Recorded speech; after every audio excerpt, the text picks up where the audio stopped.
Hello everyone, and welcome to At Death's Door. Thank you for joining us for an evening of Dungeons & Dragons. I'm Shaun, and I will be your Dungeon Master tonight. We're thrilled to be streaming at twitch.tv/rolltogetherrpg. At Death's Door is the third in the trilogy that is Lonely House of Neverwinter, A Viscous Cycle, and focuses on the events of everybody's favourite plague, the bloat, as a new group of adventurers try to prevent a certain elder evil from making her way to this plane. For those of you who are new to Dungeons & Dragons, that's going to mean nothing to you. But everyone here plays fantasy characters in a fantasy universe. The 5 players each have their own unique character, with sheets that tell them who they are, what they can do, their deepest secrets, and what dice to roll. They will mostly be rolling this. Where is it? A d20 to see if they succeed in what they're trying to do. 20 is good, and 1 is hilariously bad. And whilst they play their characters, everything else in said fantasy universe is played by me. People, monsters, weather patterns, the things that are inevitably watching them that they never quite catch. Between me describing the world and story, the players describing what they want to do in it, and some dice rolls to keep things unpredictable for all of us, we will tell our story. For now, let's meet the players and have a word from our sponsors. Well, time to save the world again. Eltrin Ablodra, Harper Agent, code name Ornate Doorbell, half-drow sorcerer of the aberrant and master of the mind. In the rare instances my personality can't charm you, I have the psionic abilities to finish the job. Played, once again, by David Shears, both he, him in terms of the pronouns. Back with a team of talented misfits, hunting down mysteries and vicariously fighting evil, proving, once again, that mind can triumph over body. I hope you enjoy the shenanigans. Hi, I'm Evie. I use she, her pronouns, and I will be playing Arcana, who also uses she, her pronouns. Arcana is a half-elf artificer rogue from the very nearly and now locked, devoured planet of Corazon. Chosen by the powers of chaos from her home faction, the Chaos Collective, she has innovated, fought, and betrayed her way to Neverwinter as a lone envoy from her home to deliver a warning against a pending invasion of a powerful elder being. Armed only with her wits, a penguin named Barbara, and a massive gun, she's here to make sure past mistakes are not repeated, and hopefully she won't get too distracted along the way. Hi, I'm Nat. I use she, her pronouns, and I will be playing Tessalin, who also uses she, her pronouns. Tessalin is an Abael, a sort of bee elf hybrid person, and her species have only just arrived in the material plane from the Abyss a couple of months ago through some kind of magical finagling. And if you want to know more about that, maybe you could go back and watch A Viscous Cycle, also DM'd by Shaun. After the events of said campaign, she was tasked by her mother, Queen Orlaj, to serve as an ambassador to the population of Neverwinter, which is a job she's been undertaking with great enthusiasm, as she's keen to explore this new world and that her hive have found themselves in, and all the terribly squishy folks that live in it. Hi, so my name is Natalia, she, her pronouns, and I am very excited to be here and play with Roll Together in what I think is my debut game. Yay! So, I am here to join at Death's Door, and I play Zinmoira Lithram, who is born as to high elves in an established family in Neverwinter. She is a grave cleric who has been absent for a while, when she has, after a slightly transforming incident, gone to learn a bit more about herself and a bit more control. Hearing more about the disturbing events in Neverwinter that may or may not be affecting the city which her family live in, she has come back to investigate, save the day, and try and not let her inner compulsions get the better of her. Hello there, my name's Josh. I use he, him pronouns, and I will be playing Jakarth, who also uses he, him pronouns. Jakarth is a hybrid ranger, fighter character. Hybrid. When I say hybrid, he's part human, part dragon. Not the dragon-born kind of dragon, the dragon kind of dragon. Having been experimented on by a rather horrible gentleman called Jorak Antoni. We've previously saw Jakarth in A Viscous Cycle, and he dealt with those demons along with his friend Eltrion, and he's now still working with the Church of Kelemvor as well as the Harpers, but don't tell anybody that. We are delighted to be sponsored by Hero Forge. Hero Forge offers fully customizable tabletop minis with dozens of fantasy species and thousands of parts to choose from. You can see all of the minis that we designed for this stream in the overlay, and they animate when we enter the combat, so look out for that. Hero Forge are fantastic, so do check out the Pro membership where you can get premium access to features ahead of time, and beta access to things, and all sorts of cool stuff that just makes your life a lot easier. And you can check them out at heroforge.com. We are delighted to be sponsored by Ultra Pro. They make accessories for D&D, Magic the Gathering, and more. My favourite part of the collection are their figurines of adorable power. Here is their gazer. They also make other things such as deck boxes if you play Magic the Gathering. You can find all of Ultra Pro stuff at ultrapro.com. Hey friends, check out our new sponsor, Phoenix Dice, for a carefully curated menagerie of click-clack math rocks for your delectation. Check out their entire selection at phoenixdice.com, and just so you know, Phoenix Dice are all about living gloriously in the worlds of tabletop games and sustainably in this one, which means their dice are working to be recycled, their packaging is recycled, the dice are made of sustainable materials. It's all great stuff. You should definitely get involved. You can also join us today in chat with a chance to be in a raffle and win some Phoenix Dice of your own. Just put !dice into chat and you'll be in with a chance to win. We are proud to be sponsored by Alchemy RPG. Reimagine your gaming experience with Alchemy. They're focused on creating immersive cinematic experiences everywhere you interact with tabletop role-playing games.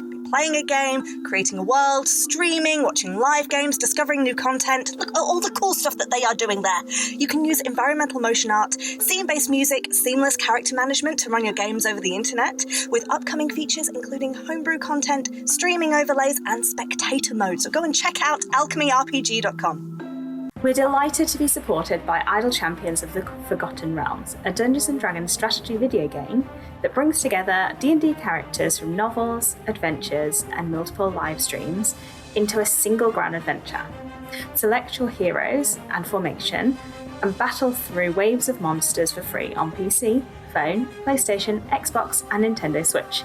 You can pop exclamation code into chat for a free Electrum chest. We're delighted to be supported by Neverwinter. In Neverwinter, explore and defend one of the most beautiful cities from Dungeons & Dragons' Forgotten Realms campaign setting as it rises from the ashes of destruction. Epic stories, action combat, and classic role-playing await those heroes courageous enough to enter the fantastic world of Neverwinter. Neverwinter is completely free to play, so set yourself up an account today and pop !NW gift into chat for a link to a free gift. Check out our wonderful supporters, Elderwood Academy, who make beautiful bespoke gaming-themed gear, including hex chest dice boxes, spellbook deck boxes disguised as bespoke ancient arcane tomes, and scroll and codex dice tower and rolling tray pairings. Make your own with their online designer at elderwoodacademy.com. This stream will run for 3 hours, and there will be roughly a 5 to 10 minute break somewhere towards the middle. We run shows on Mondays, Tuesdays, and Fridays at 6 p.m. Greenwich Meridian / British Summertime, which is 10 a.m. Pacific Time, 1 p.m. Eastern Standard Time, 7 p.m. in mainland Britain, and 2 a.m. Tuesday mornings in Japan and parts of Australia. On Mondays, we run TTRPG streams. These can be one-shots, 4, 6, 8, or even 12 weeks long. You can always find our latest schedule at twitch.tv/rolltogetherrpg/schedule. On Tuesdays, we have our ongoing campaign, Fracture. And on Fridays, we have our talk show, Talk Together, and Talking is a Free Action, which lasts for 1 hour. We are Roll Together RPG on all socials, so find us on Twitter, Instagram, Facebook, and even TikTok. Links in chat. Thank you to our D20 Club on Patreon. You can find a link in chat. Help us make our shows from just £1, $1, or £1 gold piece, and unlock more tiers by joining. Our D20 Club are fab. They've created a fan Discord for us. They've also made a wiki page for Roll Together. You can find that at rolltogether.fandom.com. Welcome to our podcast listeners. If you also would like to listen to us via podcast, you can search for Altogether RPG on your favourite podcast provider. If we're not there, let us know and we will add ourselves to that list.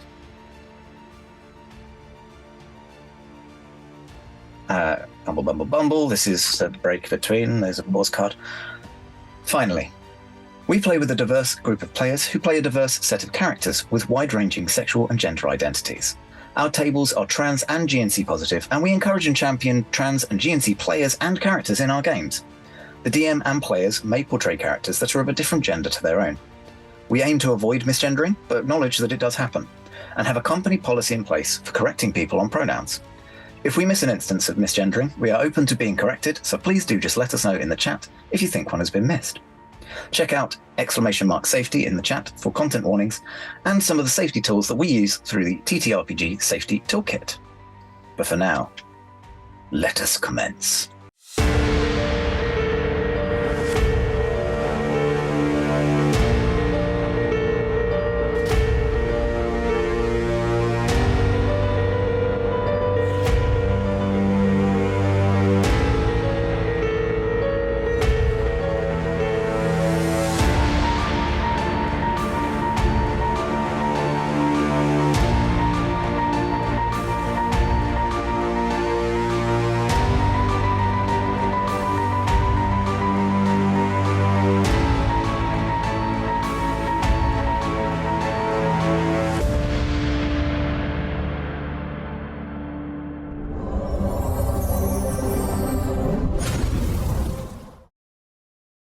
Welcome back, everyone. I hope you enjoyed our title sequence. So, this is the first session for At Death's Door.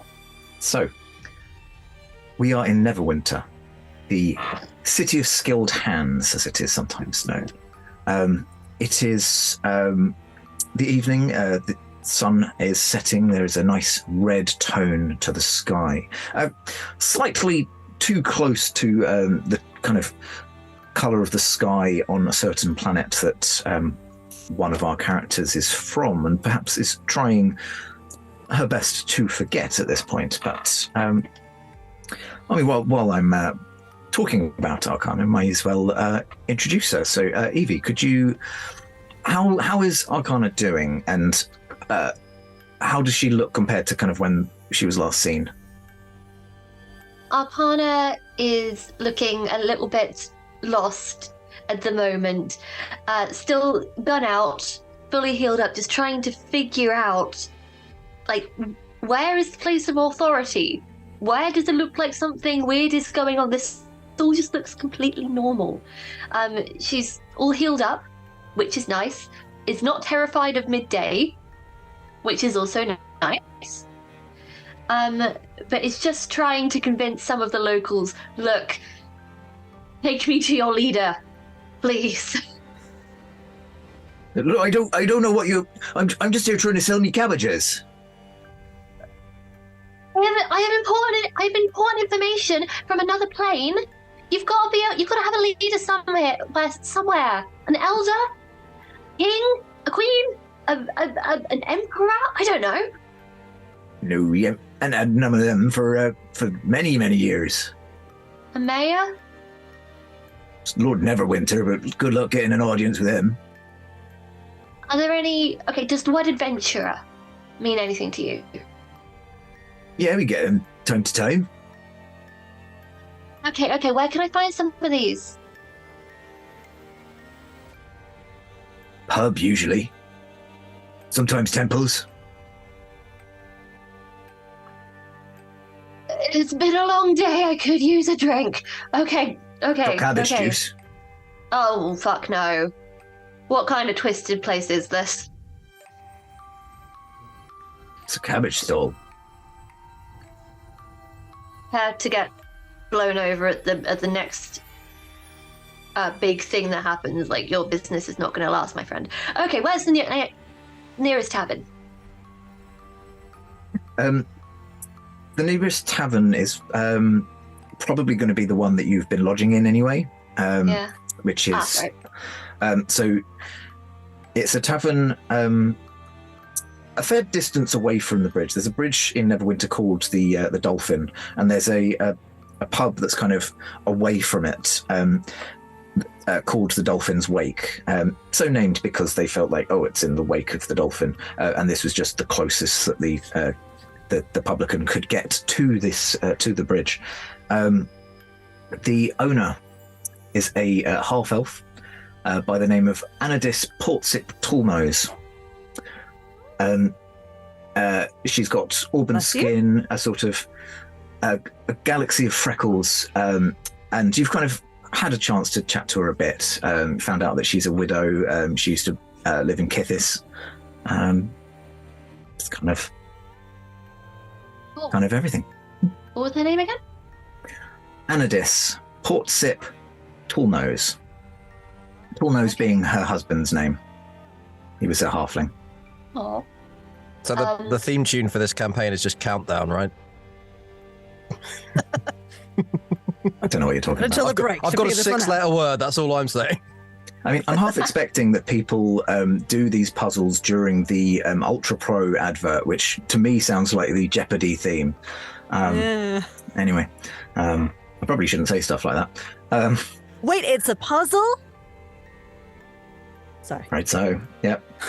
Back into games DM'd by me. Okay, so Arcana has been wrestling with trying to get to grips with the strange new plane that she finds herself in. Probably got on a map at some point, is trying to like draw circles at likely places where there might be some people that actually give a shit. Yeah, like anywhere written kind of quite big, you're thinking, right, these are kind of my first stops along the way. Meanwhile, let us go to Talia and Josh. So Talia, you're going to have to remind me how to pronounce your character's name. Go on. Zin Moira the Fam. You can just call me Moira. Moira. Cool. So Moira and Jakarth, you have kind of been put together as a kind of temporary team. Jakarth still obviously having some links to the Temple of Kelemvor in the Protector's Enclave, and Zinmora has recently returned to Neverwinter, which I'm not going to go into too much detail because you can obviously tell us that yourself at some point. But you have returned to Neverwinter, and there's been a lot of stuff going on in Neverwinter. Please watch A Lonely House, Neverwinter, and A Viscous Cycle to find out what. That, in a nutshell, there's been a lot of plaguing going on, many plagues. Plague has been evolving. Some people have kind of evacuated. It's kind of meant that there's been quite a lot for the temples to do. Talia, would you please like to describe for me your character and yeah. So it's in Moira the Thram, call her Moira. She looks like she's in her late 20s, maybe early 30s.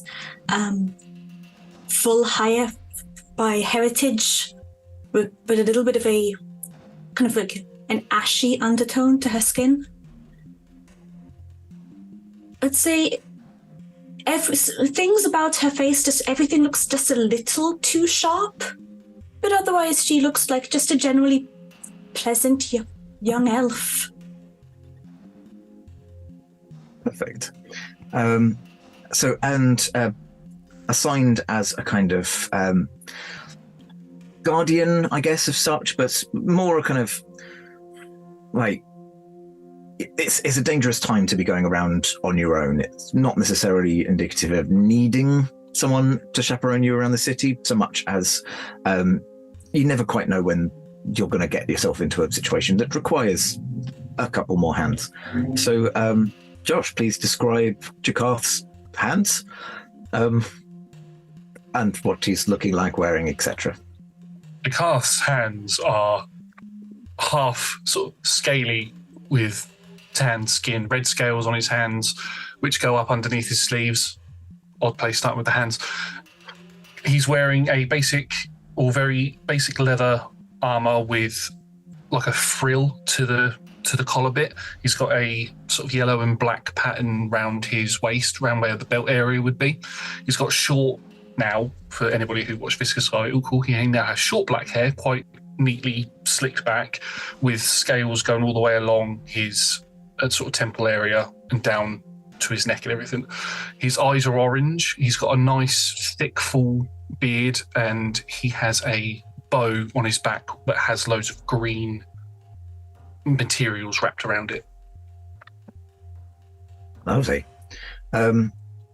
So you've been assigned to, accompany Moira, and today you've been called up by formerly Carpo Tyria, but has since then become a deacon. So it's Deacon Tyria. She kind of has this morning, kind of or late afternoonish, come to you two and said, "Right now we've got a we've had some reports of something weird going on in the market square. So I wonder whether you might be able to just go check that out for us." It's not beasts again, is it? Things meshed together and like chimera type things. No, I mean we haven't seen anything of the like for a bit.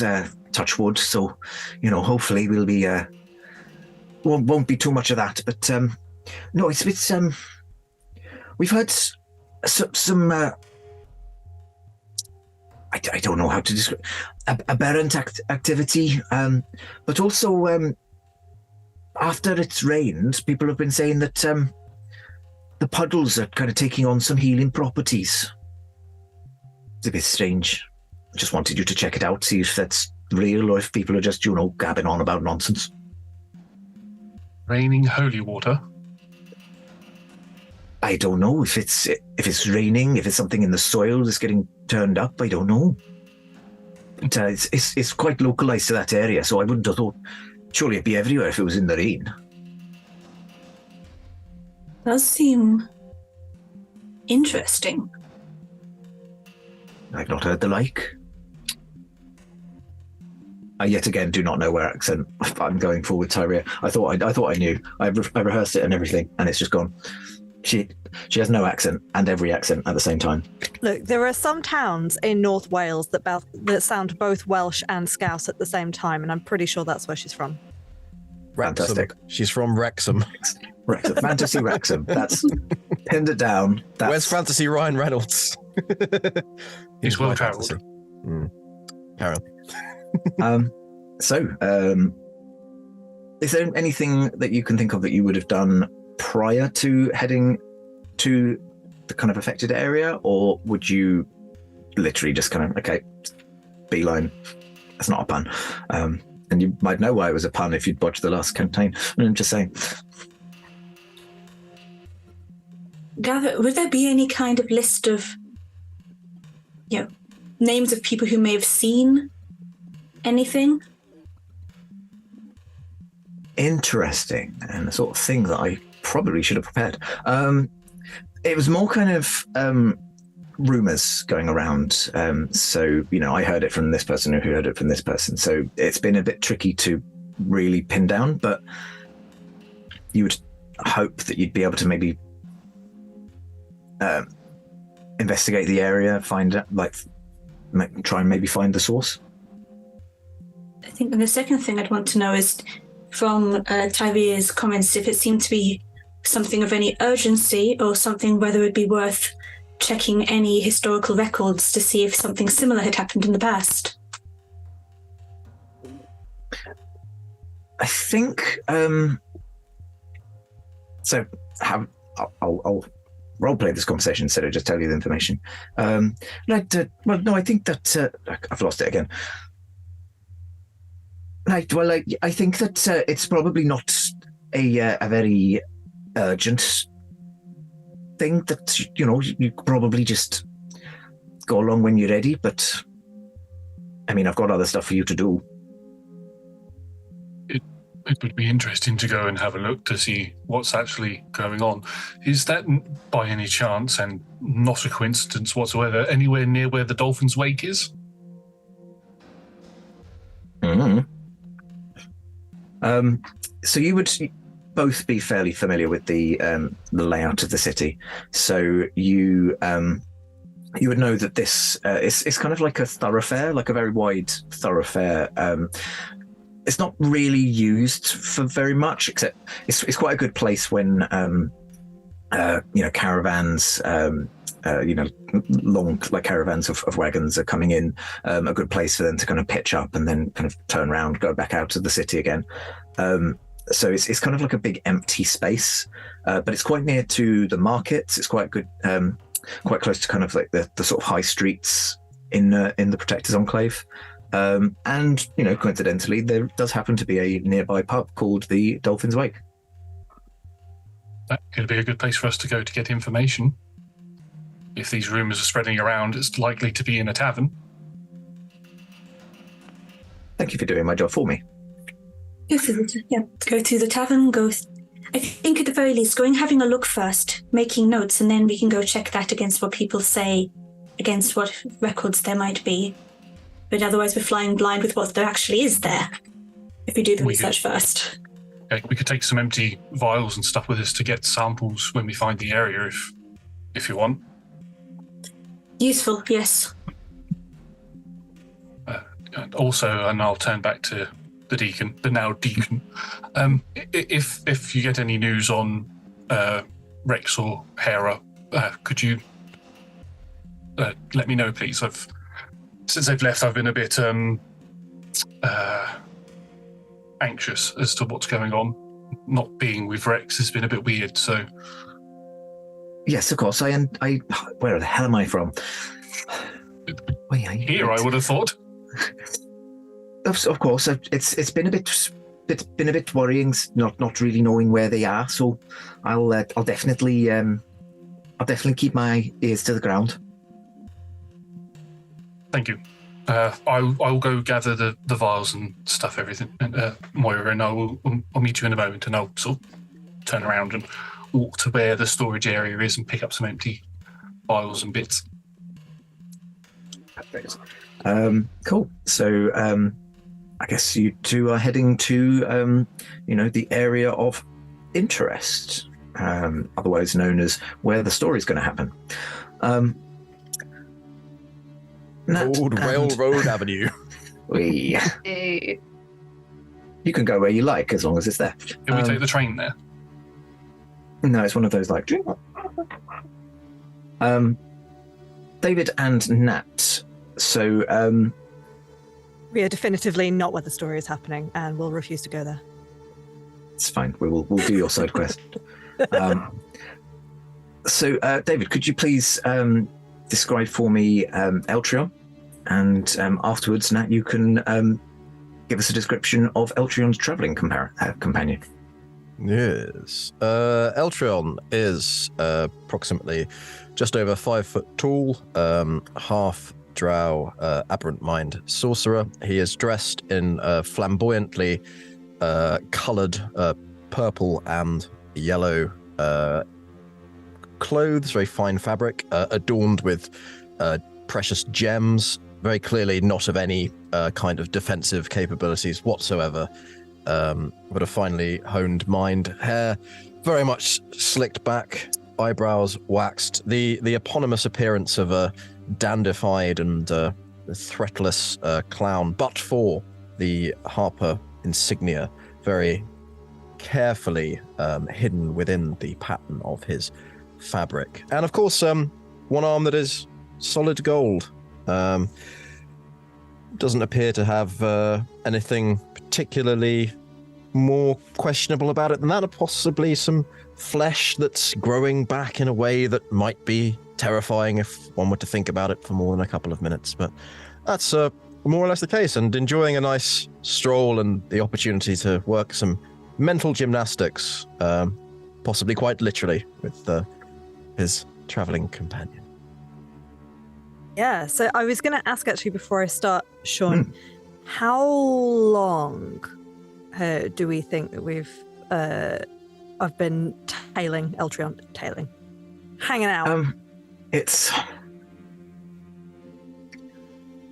probably been a couple of days. So I didn't want to put too much of a label on it, but it's probably been at least a kind of week or so since the events of a viscous cycle.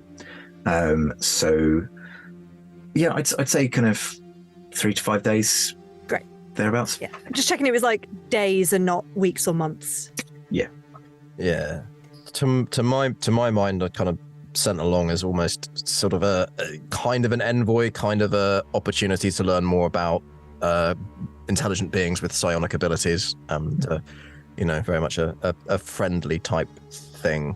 So yeah, that's sort of how I saw the dynamic. But obviously, go where you want with it, and I'll follow. Well, please describe your character and tell me how to pronounce your character's name. So Tsaelin is floating along next to Eltrion at Eltrion's height, but flying because she's got 4 legs, but they're quite skinny. So, it's actually easier to just sort of fly at the same pace along. Relatively loud buzzing because she's also a giant bee person, or an abale, as they are known in Faerun. She has big antennae, looks very bee-like, large abdomen at the back. For those who have been hanging around with the abale and studying them a bit, she looks like the abdomen is nowhere near as big as the queen's, but is a little larger than the standard worker.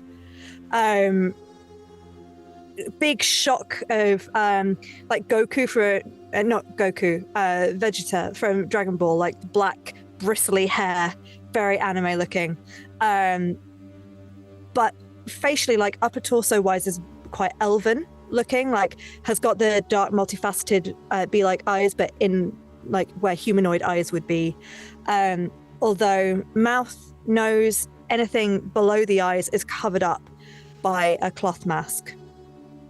And then the body has been sort of loosely covered in an approximation of clothing, like cloth wrappings that all look very sort of natural, loose woven, just to sort of, that seems to be the done thing amongst these humanoids. So we'll cover up a little bit.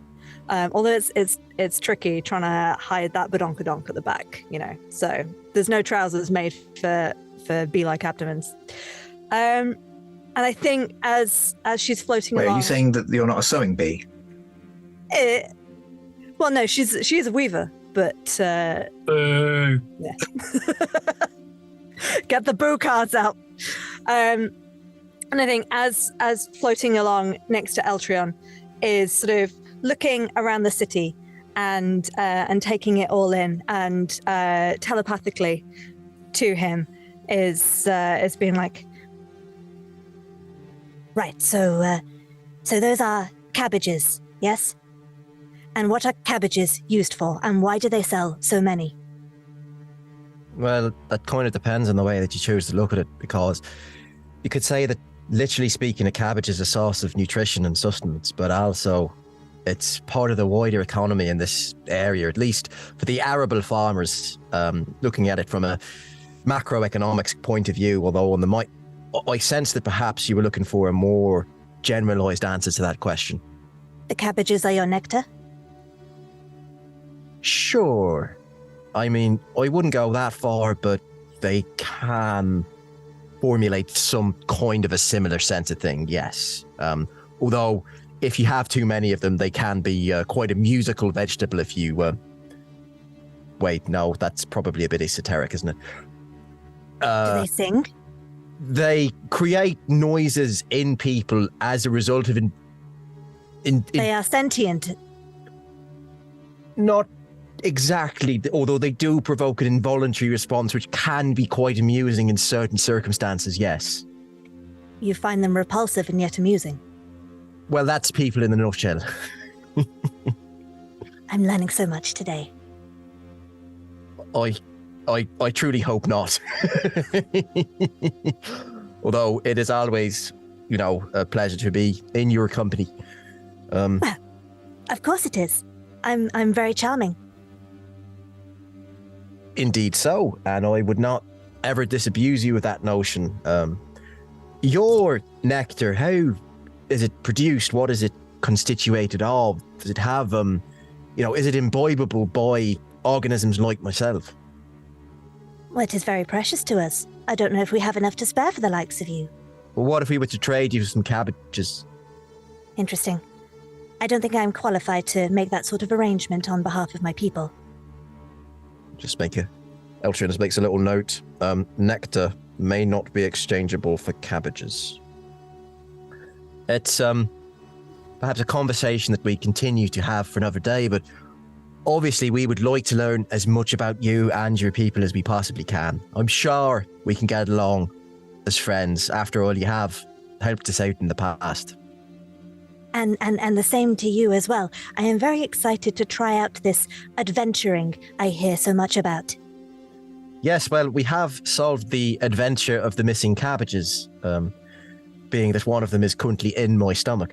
Is it agreeing with you at the moment? Well, or is it singing? It's considering a concerto that may or may not make itself known at a time possibly later to this one, but I'll just blame it on the dogs, of course. That's a tradition for humanoids. Whenever vegetables are musical, you blame it on the dogs. Do dogs play instruments? Well, I mean, not generally speaking, but I'm trying to teach mine too. Excellent. What kind of music do they play? I would like to know more about your music. This conversation could go on for so long. I blow a whistle and the dogs appear. Throughout this whole conversation, the cabbage seller has just stood there, just like, "You're going to buy a cabbage?" No. I love that we're also having this conversation internally in our minds. So it looks as if we're just standing there, not saying anything, just pointing, just intimidating. Anyway, would you like to try a cabbage? I fear that we may be intimidating the poor person here. I don't know if I can. Maybe I should try. Cabbage keep. One of your finest cabbages, please. Oh, bloody hell! All right. That'll be a copper piece, please.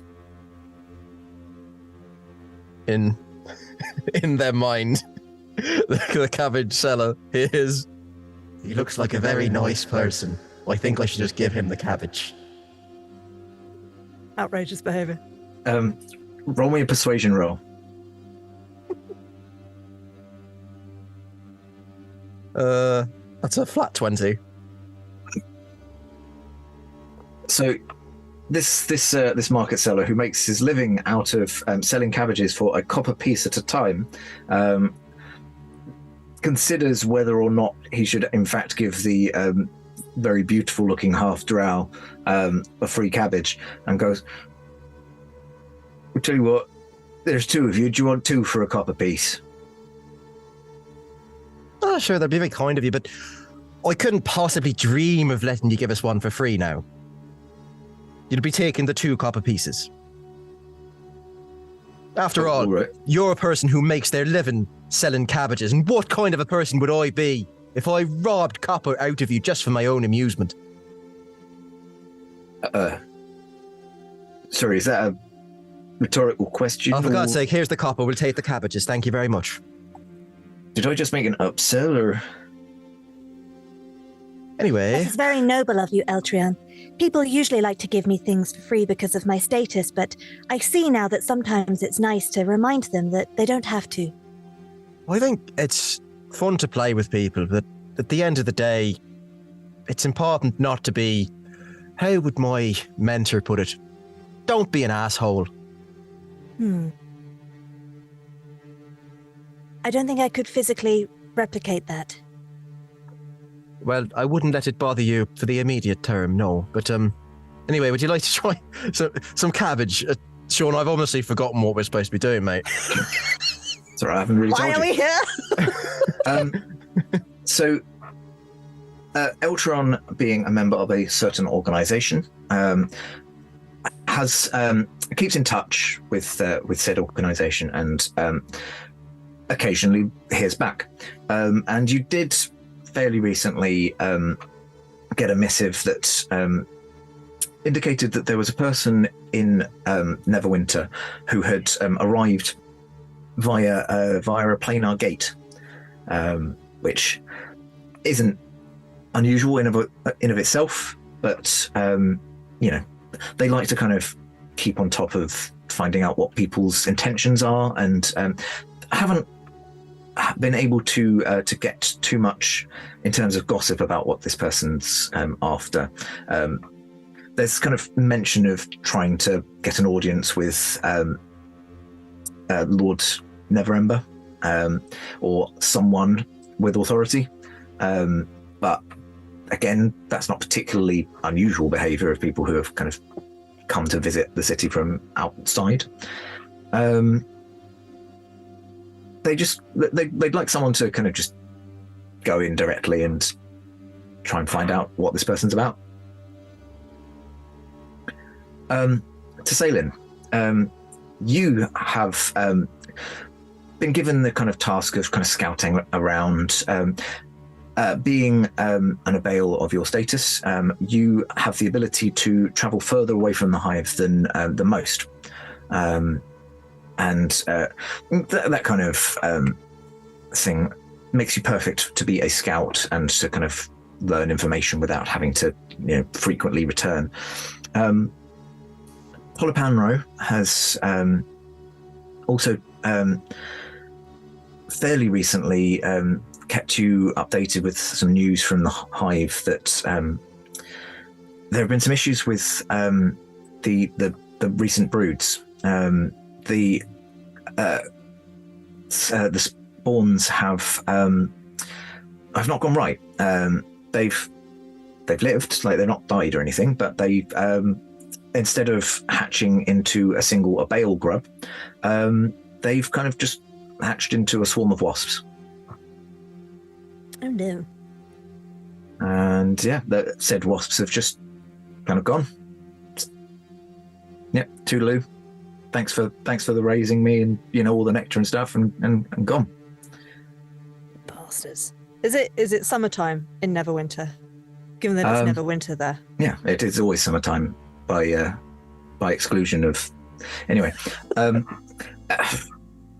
I think it's probably sort of around autumn time, but okay. The temperature in Neverwinter is pretty constant. It's because Neverwinter sits on very, very kind of close to the mount, the volcano Mount Hotenau. They experience this kind of microcosm of like very quite warm, balmy weather all times, hence being called Neverwinter. It's literally that's kind of why. So yeah, in terms of is the heat affecting the broods? I mean, could be. Can't rule anything out. But I was more thinking, pitying the poor people of the city who have gone through, like, there is plague and that's awful, and there's all sorts of other awful things going on, and now they're trying to have their ice creams and there's extra wasps around. Like, it's a bad time. Yeah, bad time to be in Neverwinter. So you've been given Eltron has been given a kind of rough direction to go in. To sail in, not so much a direction, but more, listen out, see if there's anything kind of strange going on. You would be familiar with a particular wizard who had been causing trouble fairly recently, that even though has been killed twice, still kind of on the watch, make sure, he could still be behind stuff. Like that box? Yes. Behind that stall, he's a cabbage man. He's not. He's a cabbage. No. Eltron, you have been told that the person has been spotted around the kind of this large thoroughfare near, and particularly seems to be around this the Dolphin's Wake pub. Would we have any ears on the ground, or sea eyes that could maybe speak to who might have seen something around the pub? Like, would we have an agent in place working behind the bar, that sort of thing? Not working behind the bar. You've kind of been given most of the information that the organization are aware of. However, if you were kind of in the area as you were approaching, there would be someone that you would recognize, just kind of going around begging, trying to get a couple of coins from passers-by. A vagrant by the name of Franklin. Amazing. Speaking into Franklin's mind, once I get close enough, you're like, "Why, Franklin? What's your 6 o'clock?" With this kind of strange, efficiency that, because most people are fairly confused by that sort of talk. Franklin just kind of turns and about faces and is like, "Oh, you're right. I'm sorry, sir. I've forgotten your name." No worries. It's probably better if we don't know each other's names, really, is it? I'm sure Franklin's not your real name. Oh, I mean, it is. Should I have not told you that? Well, just in case you would confuse me with any other psionic, golden-armed half-drow be wandering around in these parts, I'd better tell you my name's Eltrion. Right, yeah, Eltrion.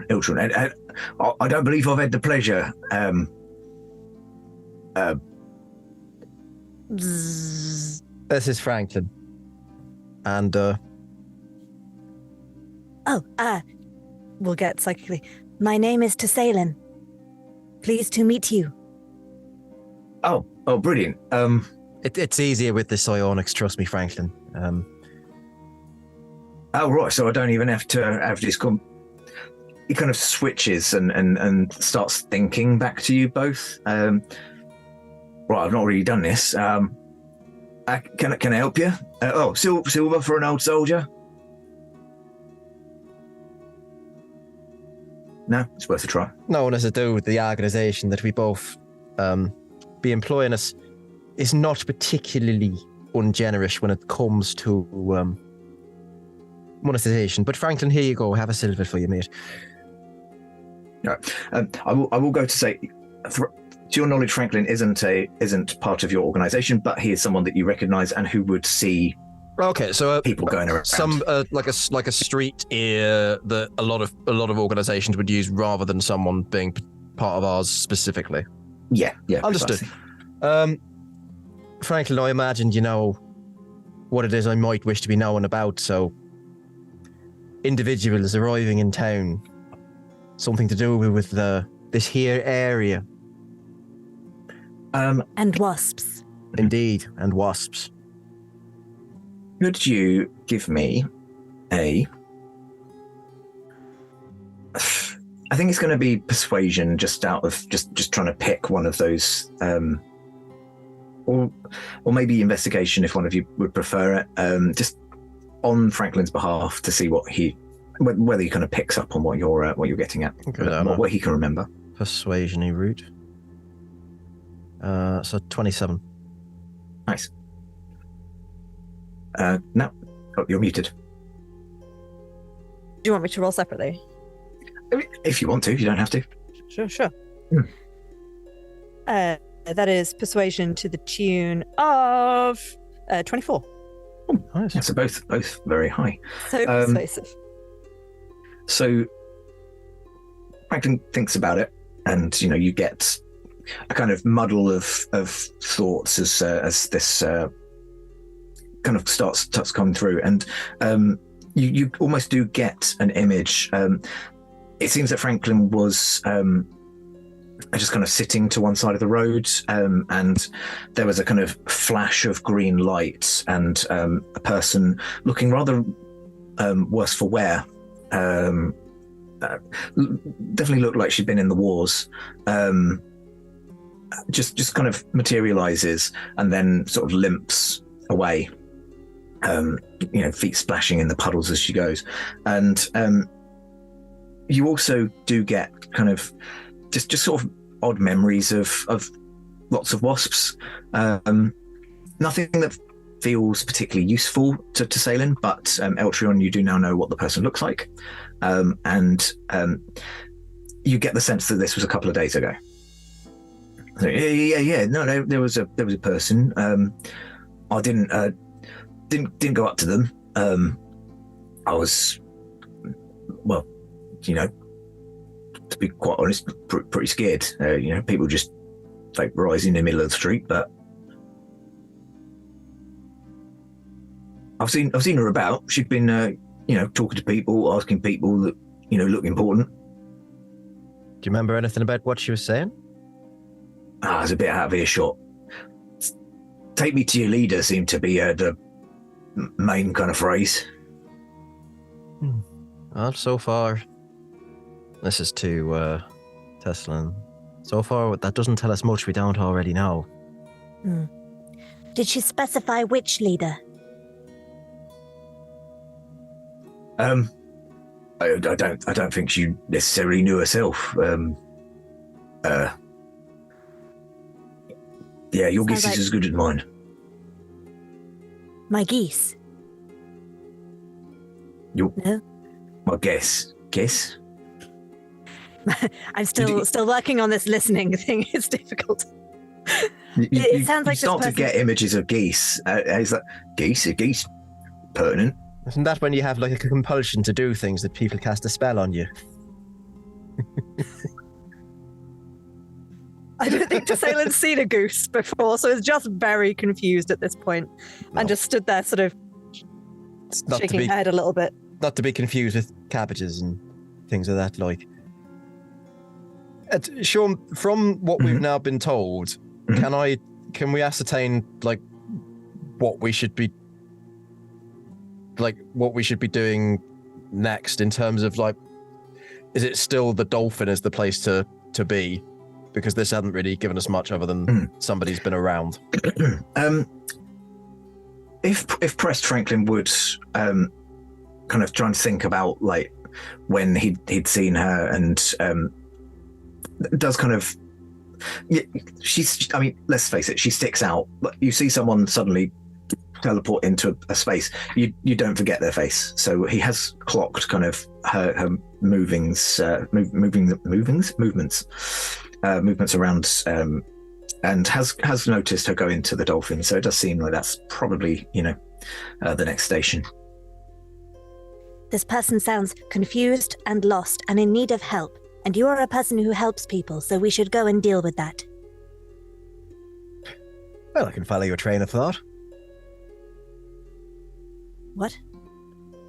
I mean, the thoughts that you've had have created a pattern such as to be described as something going in a particular direction towards a certain point, on the journey of which I am more than happy to go. Shall we go? You seem to be explaining things in a very long and complicated way again. Cabbage, as we turn to leave. At that junction, let's head back to so Moira and Jakarth.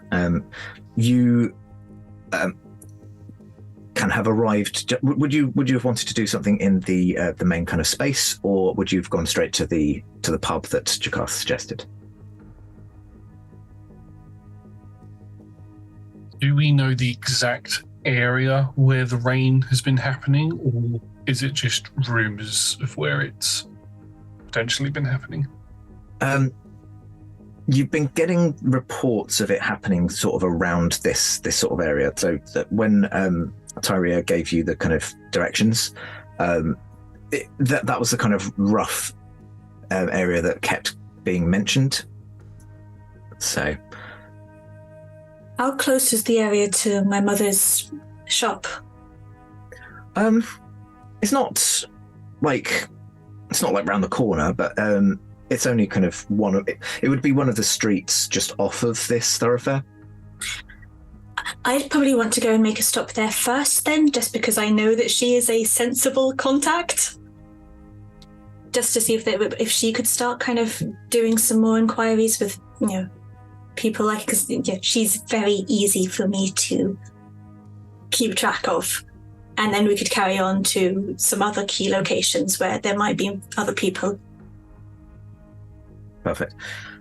This is where you make me try and do your accent, isn't it? It's been going so well for me today. Cool. Yes. So, Moira's mother is... I've got this written down. Kayadara? Did I pronounce it? Sayadara. Sayadara. Okay. This is what happens when you mostly communicate via Discord. You get discordant pronunciations. So Sayadara. Yeah, so Sayadara's shop would be kind of a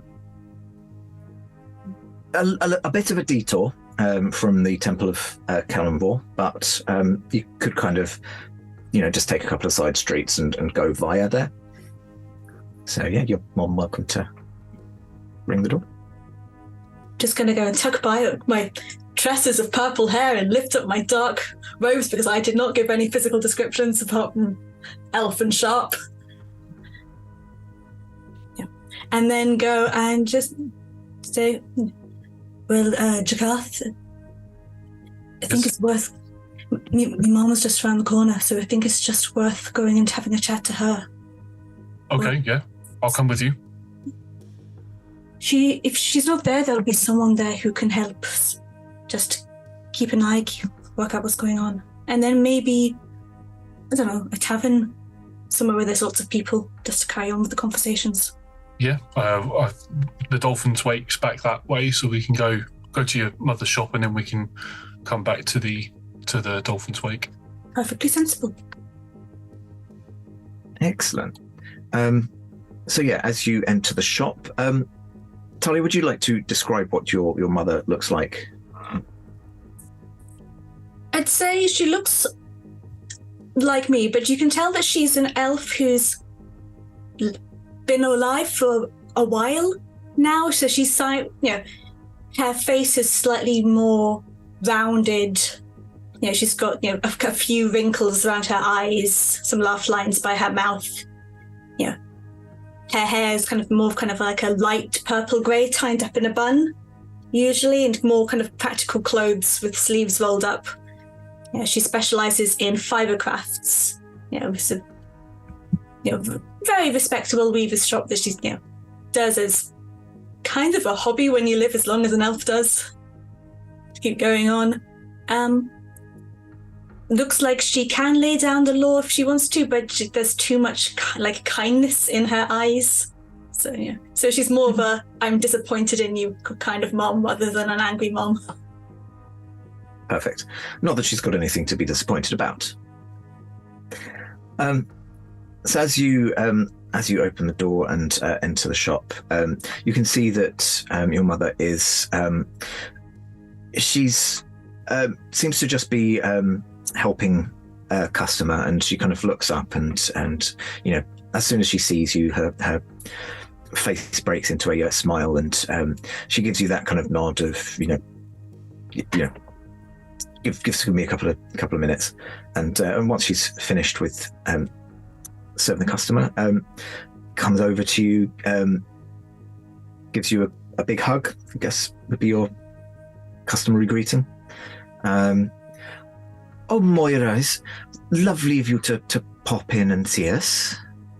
Well, I'm still coming for dinner later, but we're kind of on a investigation mission, me and Jakarth here.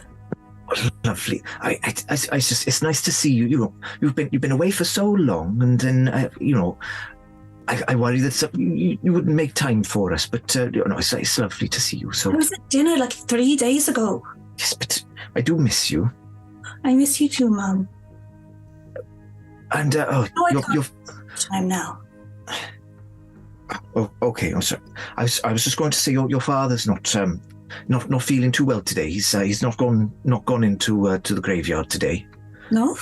No, it's nothing to worry about. Just a cold or something. Just it's getting towards flu season.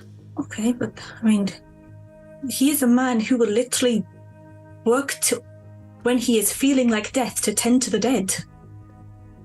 I know. I admit that I might have had a little something to do with making sure that he stayed at home today. He shouldn't be going out, especially not when there's events going on as they have been. Can't be passing around any more infections. That's sensible from what I heard. I mean, we've got similar questions, so I mean, it's better to ask them now rather than to bring them up at dinner. So, of course. We heard something about some aberrant activity around the area and then puddles of holy water. I don't know what the aberrant activity might be, but no, I did have a gentleman come in. He was going around in sandals, and he was saying that he trod in a puddle and his athlete's foot just suddenly cleared up. So, okay. I don't know what that's about. It's not something I've heard about. I don't know, people pouring out bottles of healing potions into the street. I don't know. Would you mind if other people come in with similar thoughts? Would you mind just, I don't know, politely getting details or names? I'll try and get the tea for you. Thank you. Like super hot. Of course, you've been away for a while. Yes, I'll get any information that I can. Oh gosh, is there even more new slang going on here? I'm not sure I'm going to be able to keep up with it forever. Well, working in a shop, you pick things up, so I'll do my best. Well, I mean, speaking of tea, though, can I get you a drink, or you? I think, unless you want anything, I think we've got some more stops to make. I'm fine. Thank you very much for asking, but I'm fine. We're going to the pub. Now, I will, as you are all converging on the pub at the same time, I'm going to ask, and don't read into this, I'm going to ask you to roll initiative just to work out who arrives first. So, the DM says don't read into it. You 100% read into it. It's too late, Sean. I'm already looking at all my combat spells. Do I roll as well? Or am I the monster? Is Arcana in the pub? Because there's no point in everyone converging if you're not. I kind of imagine Arcana is in the pub, set up shop at a really big table with gear spread everywhere. Just fully at home. Yeah, beer mugs kind of holding down the corners of your map while you... Yeah, maybe there's a knife stuck in one point with like a couple of circles drawn around it. Maybe some like string going in different places. Cool. What's everyone's roll? 23 for Jakarth. Mm-hmm. Is that a 5 for Moira? So I don't know. Somehow I've managed to go and spend too much time at my mum's place. Jakarth just wandered out the door unseen. Yes, Moira, let's go. Walks out and hasn't realised you've not come with him. Tsaelin, Elgin? 17 for Tsaelin. 20. Nice. I am doing this in pairs, so I believe having left the shop, Moira kind of eventually would have linked back up again, and you could rejoin the scene. So Arcana, you're just kind of in the pub, and Anadis is just kind of over with you. It's a bit of a quiet one. Like a lot of people haven't finished work just yet, so it'll obviously get busier towards sort of dinner time. But she's just kind of taken to coming over to your table and kind of cleaning up some glasses near you instead of being behind the bar, and she's just kind of going on about Kithis again. Whether you want it or not, she's just kind of there. Arcana is just kind of trying to keep as many glasses on the table as possible, while also going, yeah, that's nice. Oh, I'm so sorry to hear. Not particularly engaging, but kind of being sympathetic and like, oh, I understand enough to kind of carry the conversation. Yeah. I also realised that I didn't give a physical description of Arcana, but when you walk in, she is like a 5'6", a half elf with pastel pink hair, which is apparently growing naturally. Who knows how or why that happens? In kind of very dark brown leather overalls with little buttons and cogs all over them, and a big ass gun just sitting on her shoulder at any given time. And she has freckles because she's cute. Mourning the loss of what could have been Nora and Arcana pairing up and destroying the world together. Match made in heaven. They fit so well together, and then the betrayal. Anyway. So, as kind of this conversation is happening to you, Jakarth and Moira, you enter the tavern. I shall get us some drinks. Would you care to grab us a table and we can sort of survey the area and see if we can listen in on anybody talking about anything going on? Seems perfectly sensible. Yes. What tickles your fancy? Well, what's your poison? Actually, that's probably not the right thing to say in Neverwinter. Just water's fine. Okay. I've changed my mind. Evie, could you please roll me an initiative roll? Sure. You'll find out why. It's an 11. 11. Cool. Good. So, sorry? Is there a good table around? Sorry. So there seems to be a fairly decent number of tables, and you find one that's tucked slightly away towards the back, so that kind of when people filter in, they're not going to have to you're not going to be kind of in one of the prime seats, I guess. There does seem to be a rather large table that's being taken up by a large map and a half-elven woman by the description as described. But and there's the odd person who looks like, possibly retired, maybe has slightly different shift patterns, so they're not on the kind of 9 to 5 grind sort of thing. But other than that, it's quite quiet. And Jakarth, as you kind of enter the barkeep does kind of totter off behind the bar and just, well, hello, love. What can I get you? Could I have ale and a water, please? Of course. In the same glass, or is that 2 orders? 2 orders, please. All right, my love. Starts pouring it, and just out of nowhere, just starts telling you about her dead husband. Oh. I'm sorry for your loss. Oh, this happened years ago. This was back in Kithis. You see, he used to work on the cliffs, harvesting the moss. It's just quite honourable work. And this kind of goes on. He fell off? Oh, no. Well, they didn't update the equipment for a good 20 years, I'd say. So. Okay. This was a decade ago now, so, I have the drinks in my hand and I'm trying to walk away. She's still talking to me. I'm too polite to just turn around and walk off. I'm just like, oh, right, yes, okay. And I'm just looking over to see if Moira's gotten us a table. Yes, that's such a shame. Eventually she takes a breath, and you kind of can take that as a Thank you. She kind of starts walking out and almost gravitates back to Arcana's table, which is a couple of tables away from where you are. There's your water, Moira. Person seems to be taking up an awful lot of space. They do at that. Is that a map on the table? Just hear a mutter of the contamination in the background. Could be somebody for us to talk to. I'd like to get a vibe check from this person. Roll for vibe. Insight roll.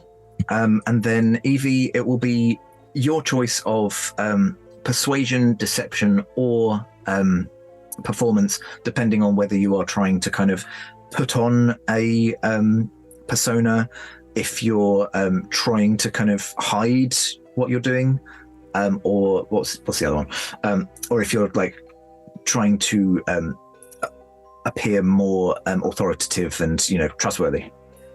Trying to be as obvious as possible that I've got some important shit going on, so that the right people will gravitate towards me. That is the plan.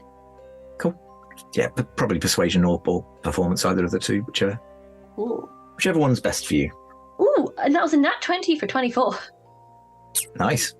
And what were your vibe checks? Just insight. It's a basic 13. 13. So I rolled a 5. Okay. I think though with the 20 that Arcana, you kind of pick up on exactly what Arcana's trying to put out. So yeah, she does feel like a person that's worth going and having a conversation with. I whispered to Karth. She feels relevant. Reckon we should gravitate towards her? I think so, just from... Yeah. Okay.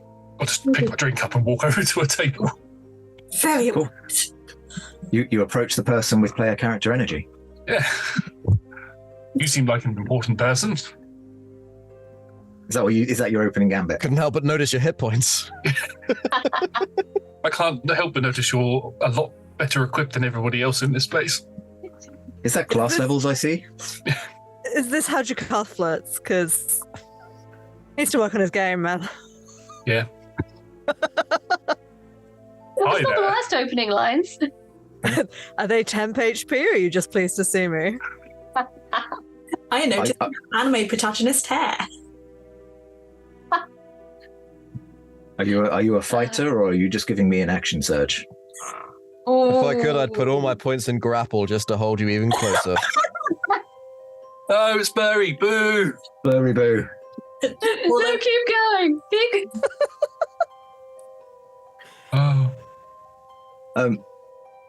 Go on. I fail a wisdom save willingly to fall into your trap. Sorry, Karen. That's a rather intriguing map you're looking at there. I don't believe I've seen you before.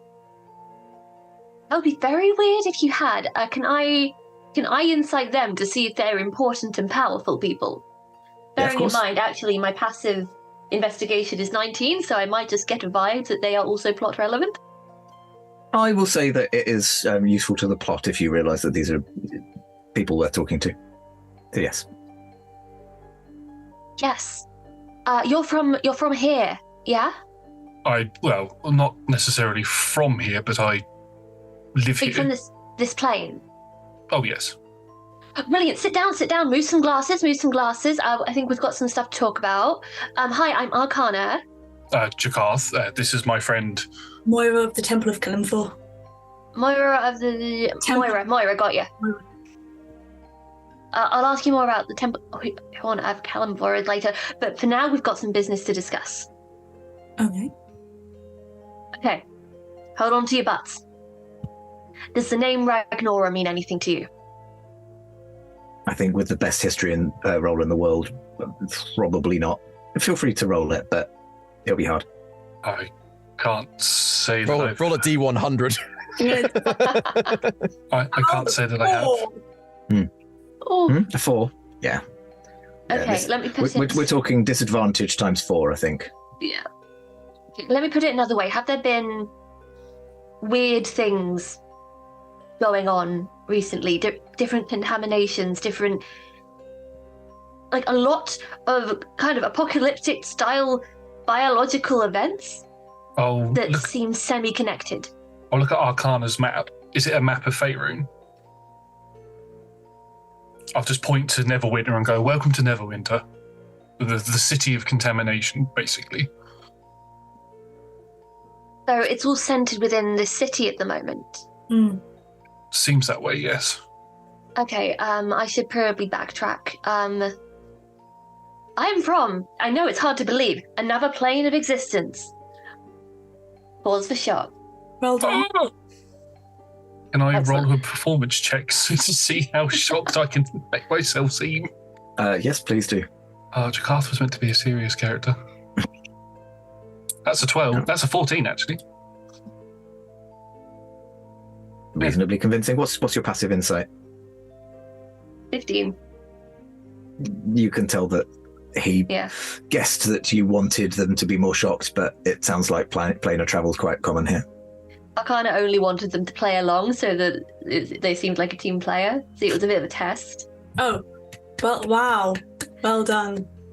That's very impressive. No, but the part is, my plane is currently being destroyed by an interplanar being, and we have reason to believe that someone on your plane is calling it here. That's rather worrying. The person who we believe was in charge of the plague here is hopefully dead. Yes, you're still getting contamination? There's been a few, evolutions to the contaminations since their death. Sort of altered a little bit. You've cut off one head of your Hydra. I'm the only person that can make it through from my plane to deliver this message to you. Now, we need to get this message out. We need to get as many people involved and prepared as possible. Because this could potentially destroy your entire plane of existence. That's not good. No, that's definitely not the type of mission I was expecting to go on. Today, at least. Do you happen to know where this might take place? I assume Neverwinter, if this is where it's focused. I was rather hoping that you could give me more information about what's going on in the area so that we can probably help you. I'm sorry, I'm not communicating this across very well. This was supposed to be a bard giving the message, and I ended up here. I'm doing my best. No, that's fine. Do you happen to have a more localized map of the city itself? Do I? I think it's probably fair that you probably picked up a couple of things, like a tourist guide to Neverwinter, pointing out all of the famous adventurers' homes, that sort of thing. I think also it is probably around about the sort of time when Tsalin and Eltron would head in. And I mean, give me a perception roll, both of you.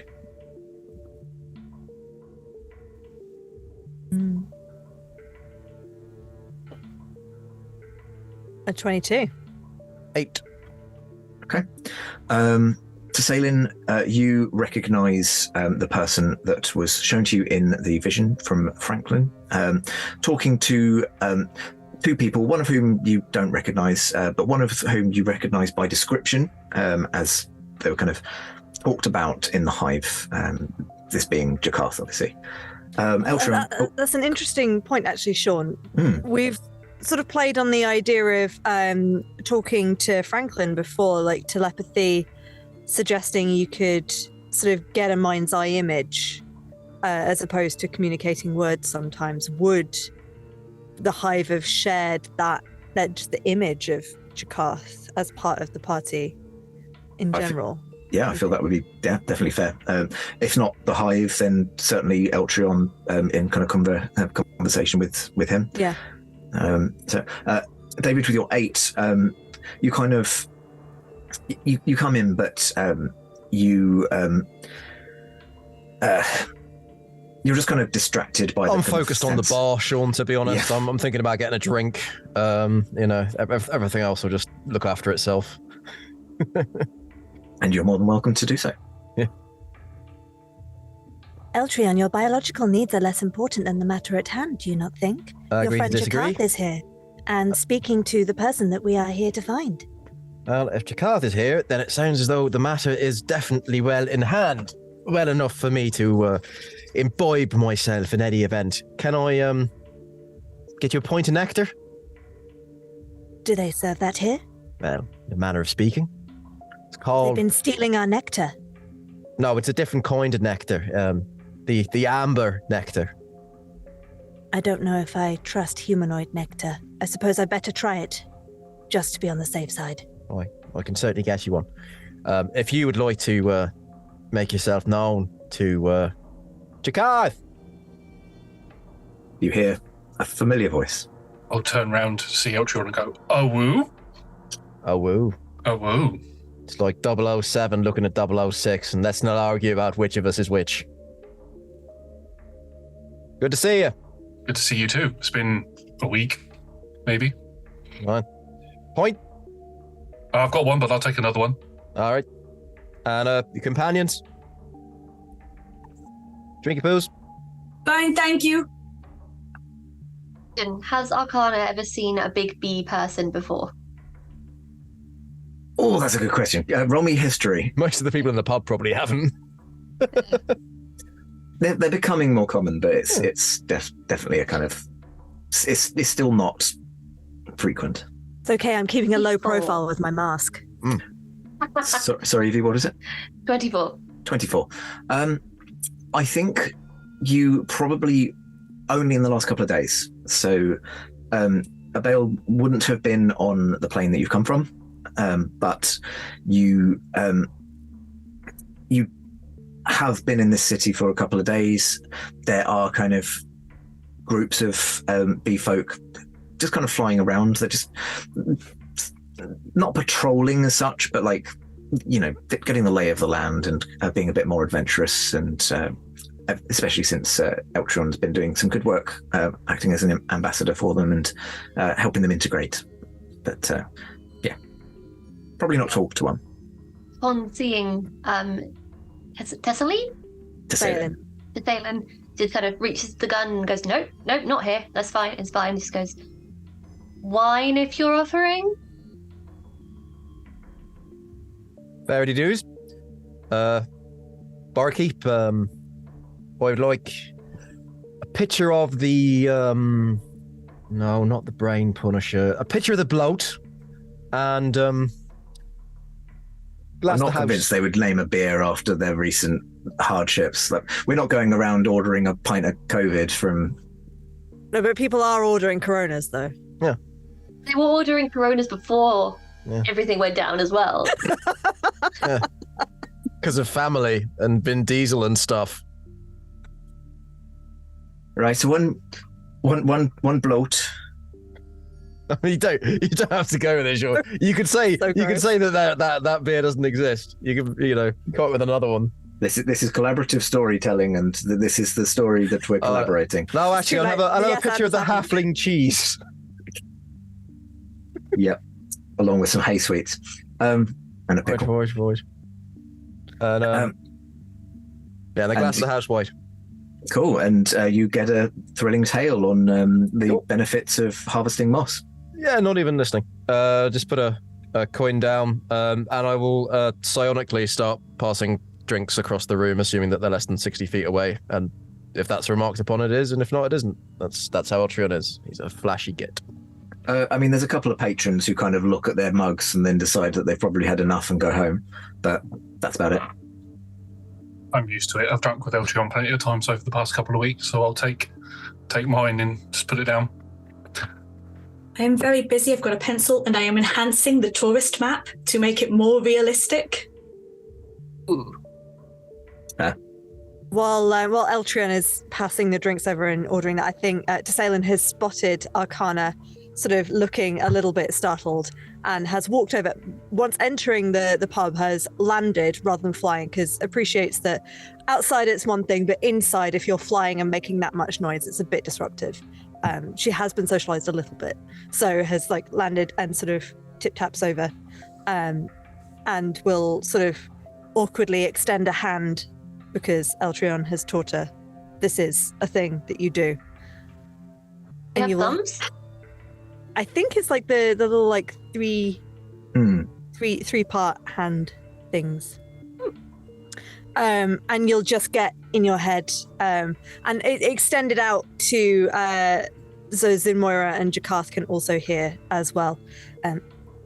Hello, welcome. My name is Tessalene of the Abale. Yes, we are somewhat startling. We are relatively new here as well. But please rest assured, we will not harm you. We will only take your body after you are dead with your permission to lay our eggs in it. That's coming on a little extremely bit strong. polite of you. Oh, sorry. No, sorry, you're all right. As extremely polite as abominations go. Absolutely.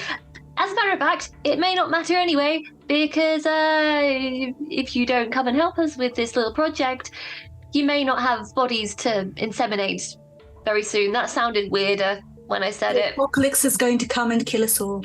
Yeah. That does seem rather pressing. I would like to clarify we do not inseminate the dead bodies. We merely use them as nests, per se.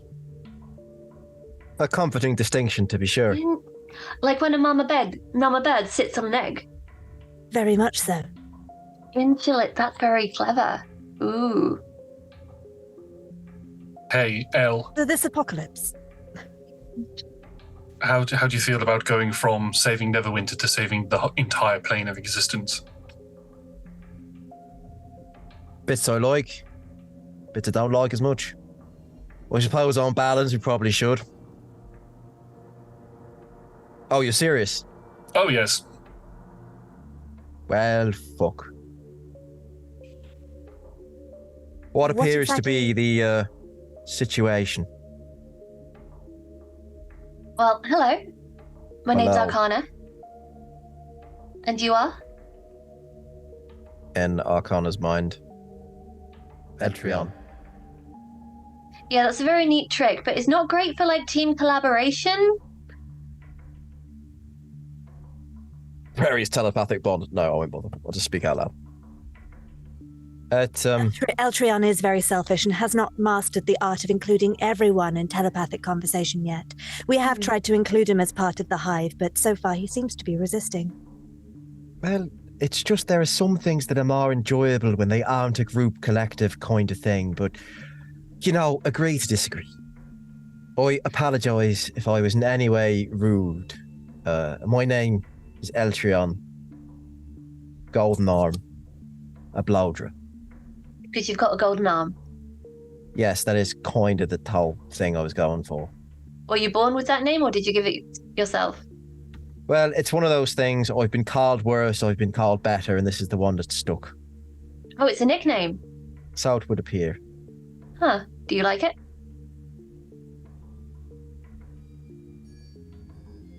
Oh, well, I guess it doesn't matter.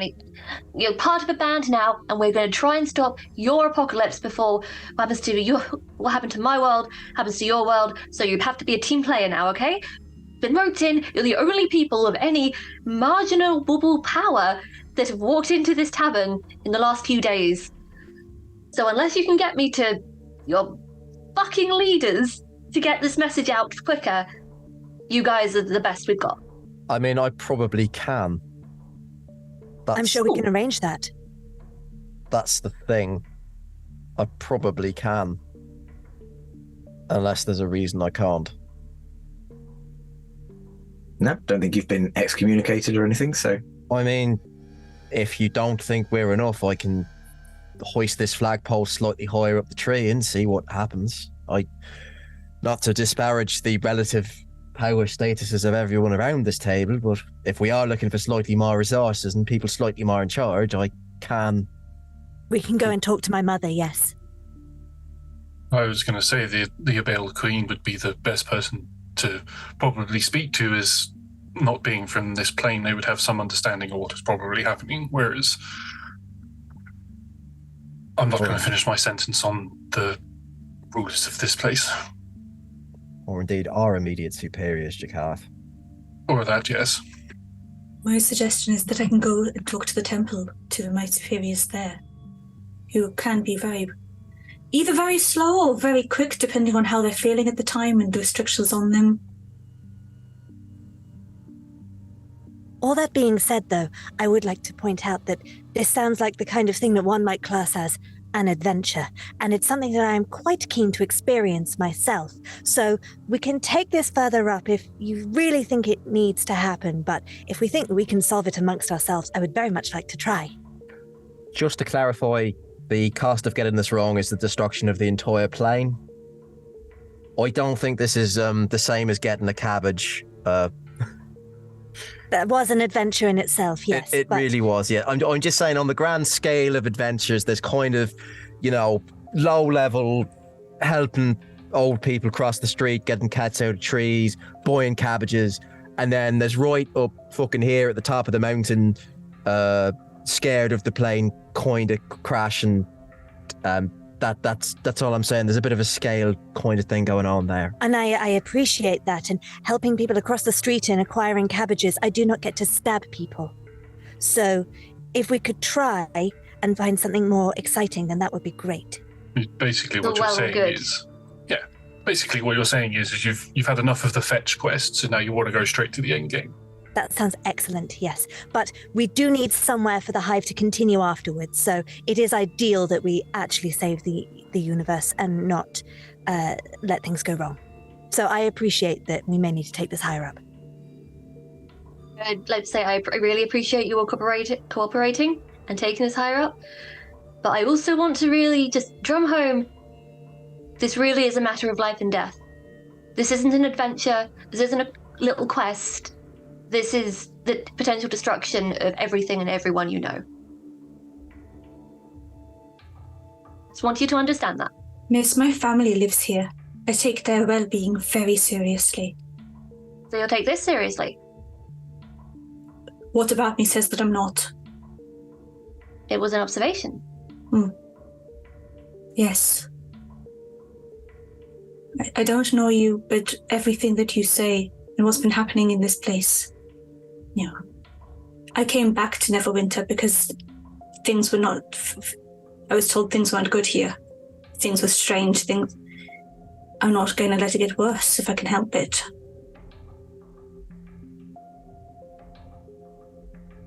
And you two seem to have some experience. Us? Well, I'll look to the localized map that Arcana has, and I'll go, here, and I'll point to where the Abale live. This is where... may I call you Tess? Is that okay? I'm terrible with pronouncing names. Suppose so. No one has ever referred to me as that before. I will have to remember that is what you are doing. Okay. So the Abale is... This is where they are located. This is where they are living in, setting up their homes more in caverns underneath Neverwinter. Over here, and I'll go over to where the bloat and everything has been going on. This is where the disease has been happening. And this asylum bit here is where Eltron and myself fought a rather horrible gentleman called Jorok Antoni and killed him, he was one of the people that was experimenting with various different forms of the bloat itself. Just quickly, Talia, when the name Antoni is mentioned, you do remember dealing with an Antoni?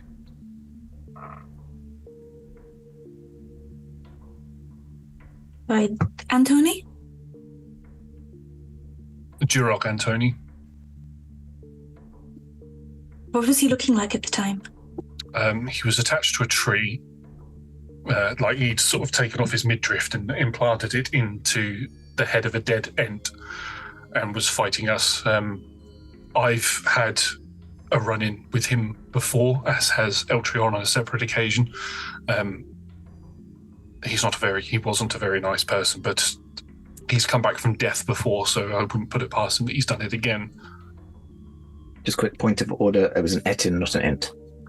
Etin is what I meant. A quick point of order, Jakarth, it was an etin, not an ent. But, yes. Yes, to put it mildly, as my colleague has intimated, we have seen some seriously messed up things before.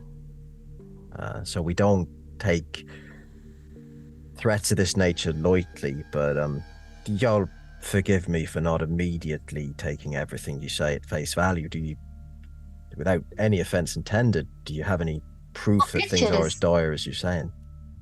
Got some pictures, hang on. Just kind of goes into the bag, takes out the little snapshots that I took of the wasted landscape And also the selfie of the team trying to get to the portal point kind of flicks through them. Yeah. Arcana produces what appears to be kind of very thin portraits. Although, why in the middle of an apocalypse someone would sit down with paint and easel and, start taking landscapes is, you're not too sure about that, but they seem to be realistic enough. It's excellently produced. You did this with your hands. Sort of. Interesting. Kind of, hang on, I'll show you. And I just take out a little pane of glass and I hold it up to Tessa and I just kind of go, click, and use one of my artificer magical tinkering things, and it's just, whoop, a little picture appears of her. Oh, I don't know if I like that. I look confused. I think we all look confused, but that is a very neat trick. Is my forehead really that big? I'm afraid so, love. But these other pictures, these are the reality. These are the realities of what's happened to my world. Is that proof enough for you? So, everyone that you know or knew is gone.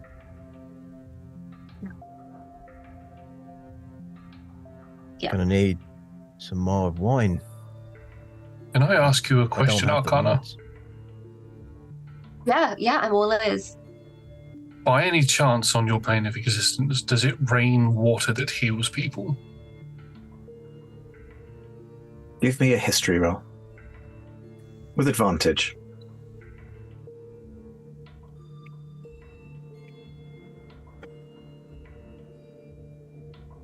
Oh, I don't know why I didn't hear that, but was that a 24? Just found out that I can read lips. That's fun. Yeah, with a 24. It was months ago, around about when...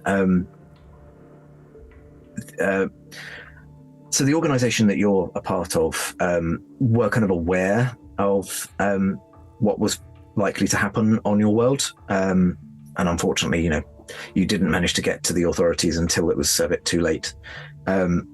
But one of the signs that you were looking out for in the beginning was springs, pools, bodies of water suddenly gaining healing abilities.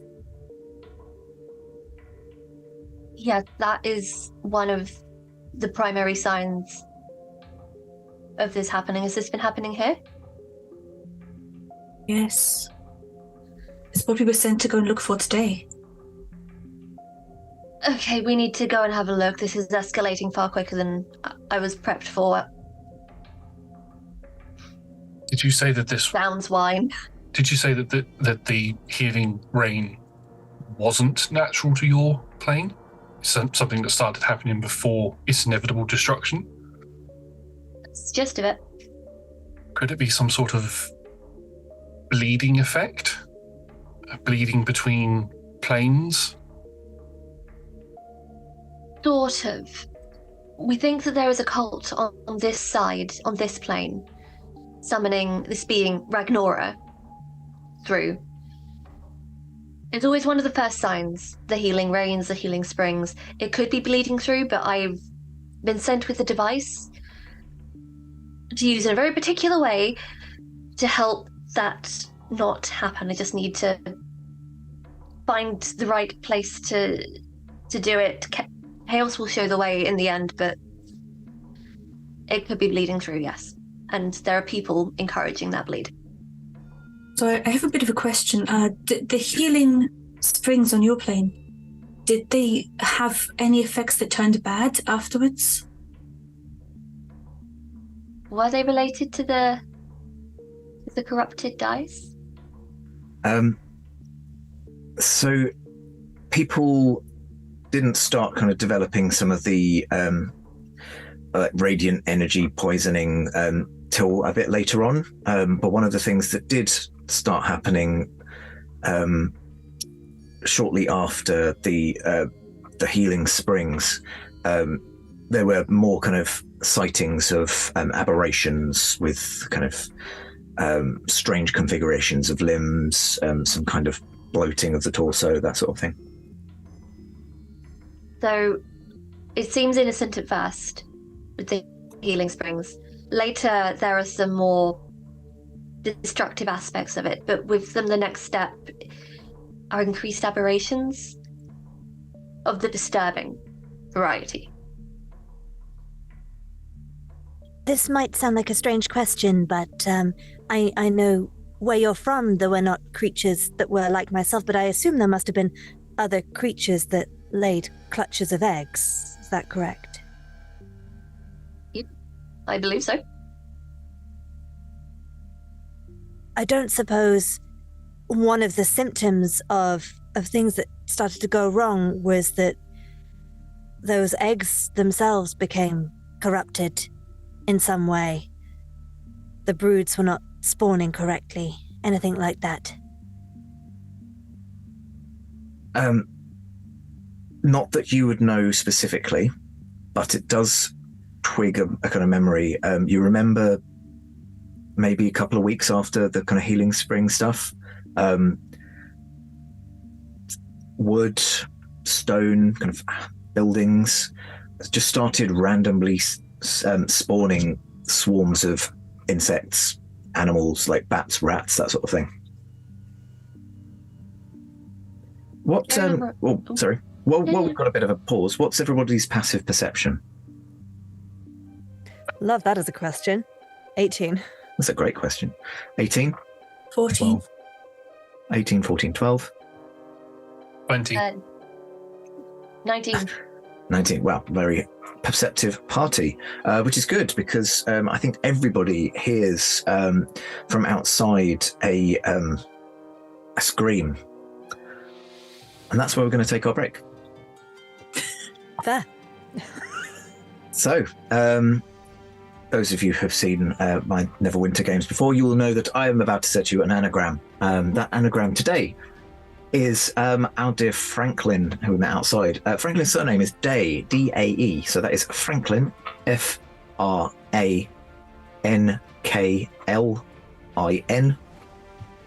D-A-E.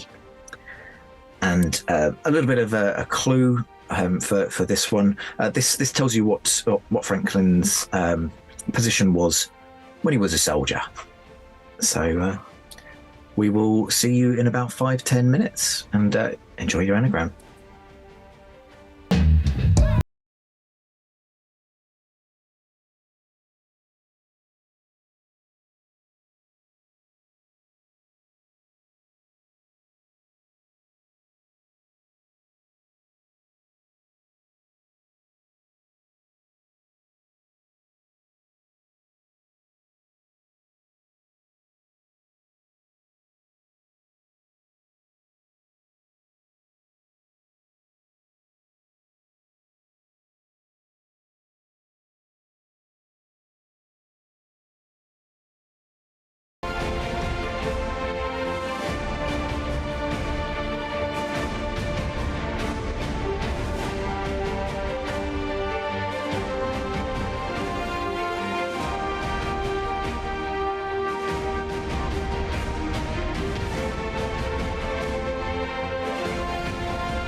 We are delighted to be sponsored by HeroForge.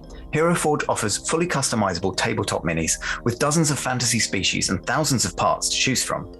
You can see all of the minis that we designed for this stream in the overlay, and they animate when we enter the combat, so look out for that.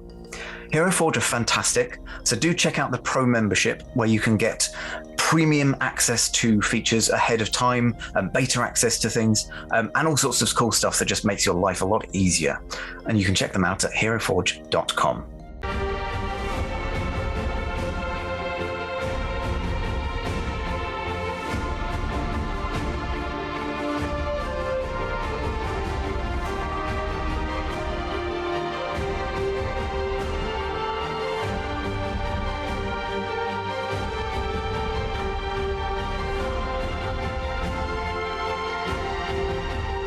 We are delighted to be sponsored by Ultra Pro. They make accessories for D&D, Magic the Gathering, and more. My favourite part of their collection are their figurines of adorable power. Here is their gazer. They also make other things such as deck boxes if you play Magic the Gathering. You can find all of Ultra Pro stuff at ultrapro.com.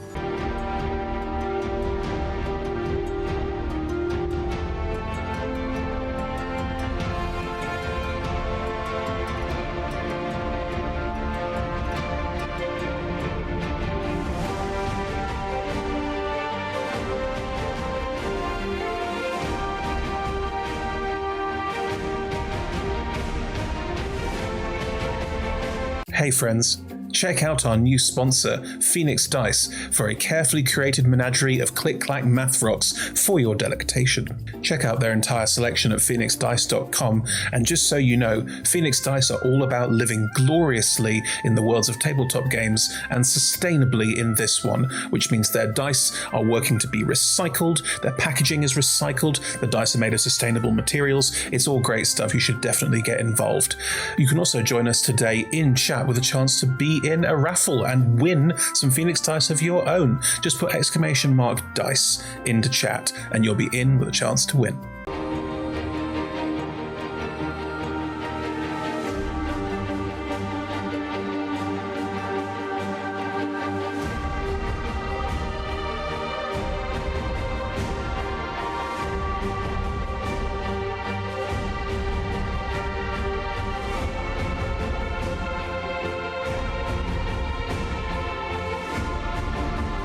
We are proud to be sponsored by Alchemy RPG. Reimagine your gaming experience with Alchemy.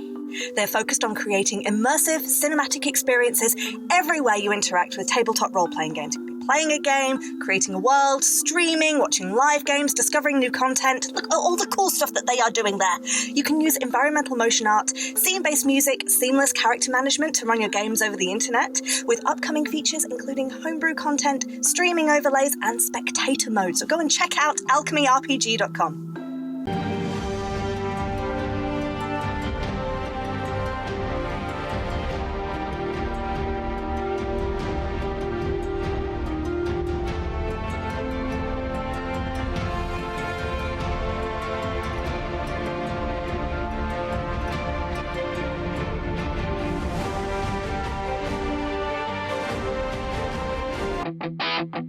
Pick up your gear and open your chests.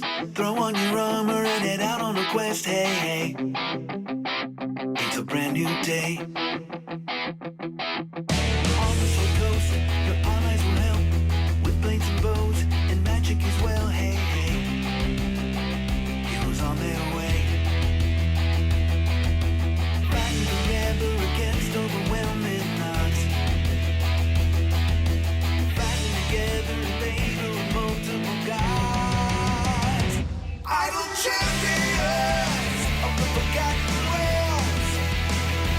Idle champions, adventure never ends. Idle champions, get your wallet there. Idle champions, you will say it again. Idle champions.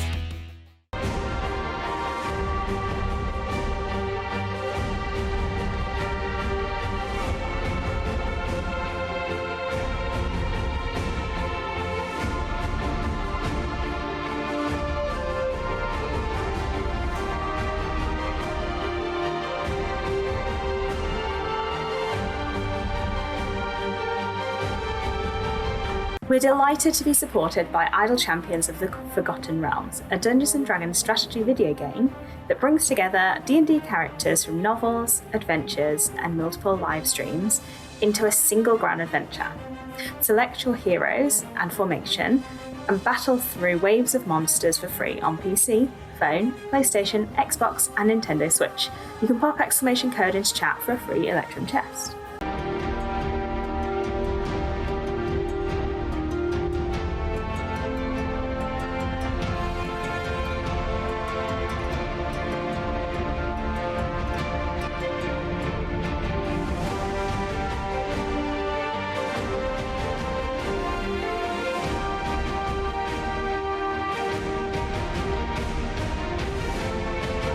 We're delighted to be supported by Neverwinter. In Neverwinter, explore and defend one of the most beautiful cities from Dungeons and Dragons' Forgotten Realms campaign setting as it rises from the ashes of destruction.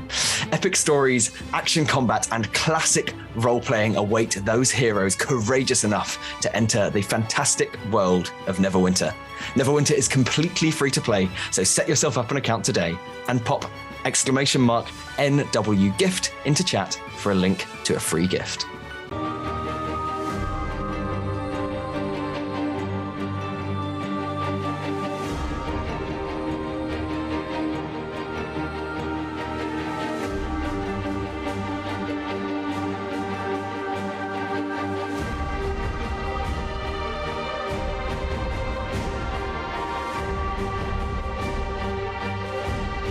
Check out our wonderful supporters Elderwood Academy, who make beautiful bespoke gaming-themed gear, including hex chest dice boxes, spellbook deck boxes disguised as bespoke ancient arcane tomes, and scroll and codex dice tower and rolling tray pairings.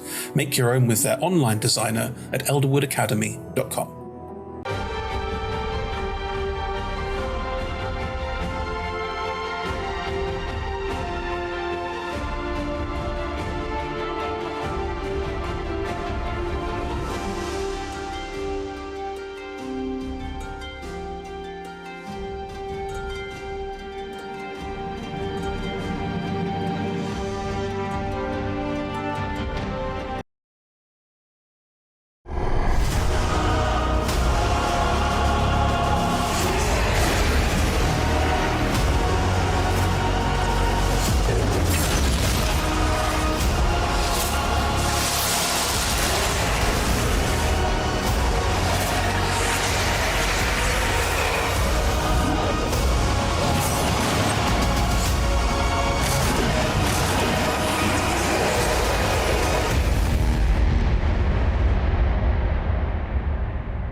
Welcome back, everyone, to the second half.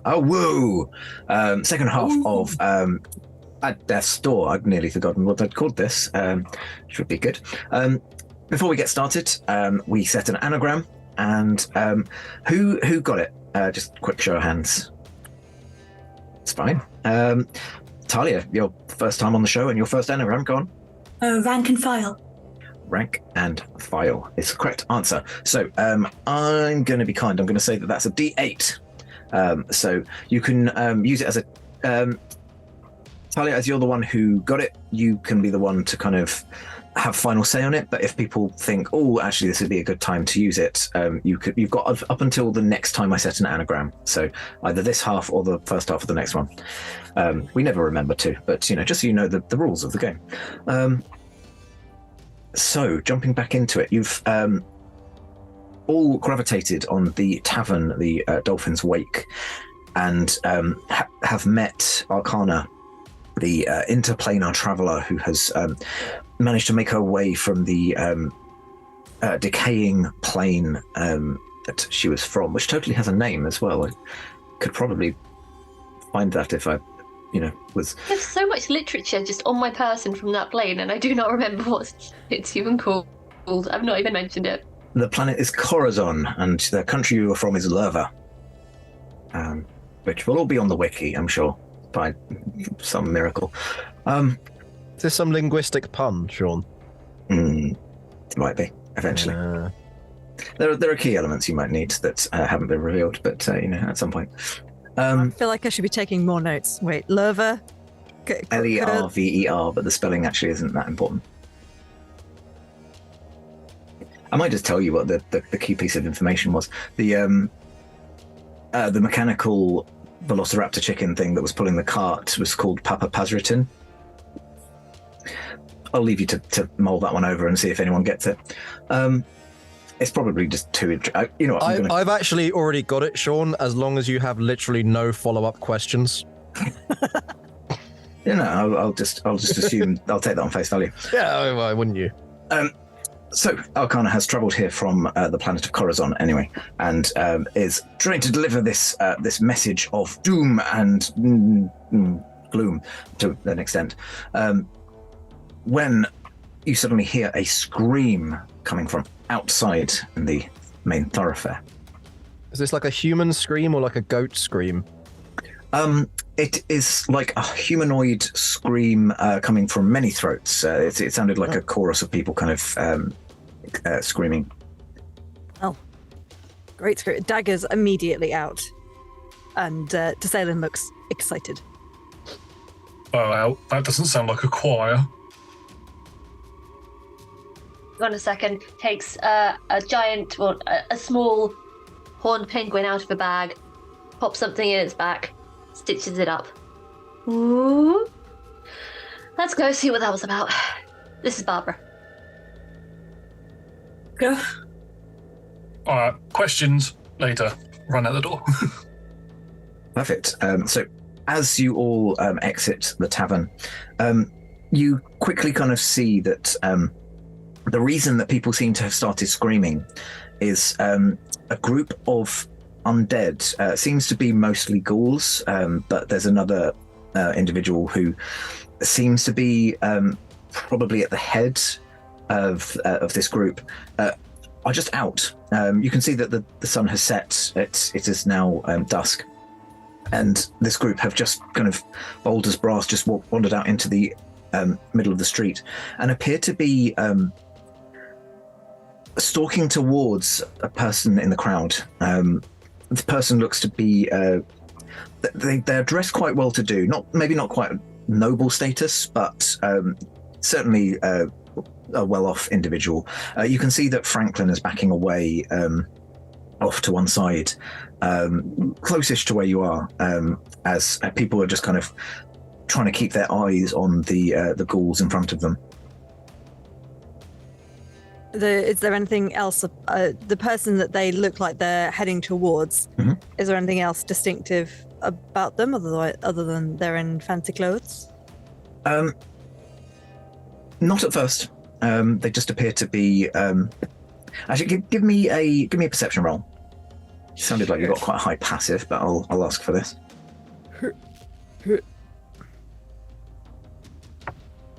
16. 16. I think that's probably high enough. You can you kind of look them up and down. They don't seem particularly notable. You do notice, however, at some point, it's since you've been in the pub, it may have rained. You see that there are puddles dotted around, and one of his trouser legs is a little bit soaked. I don't trust it, but Tesalin does.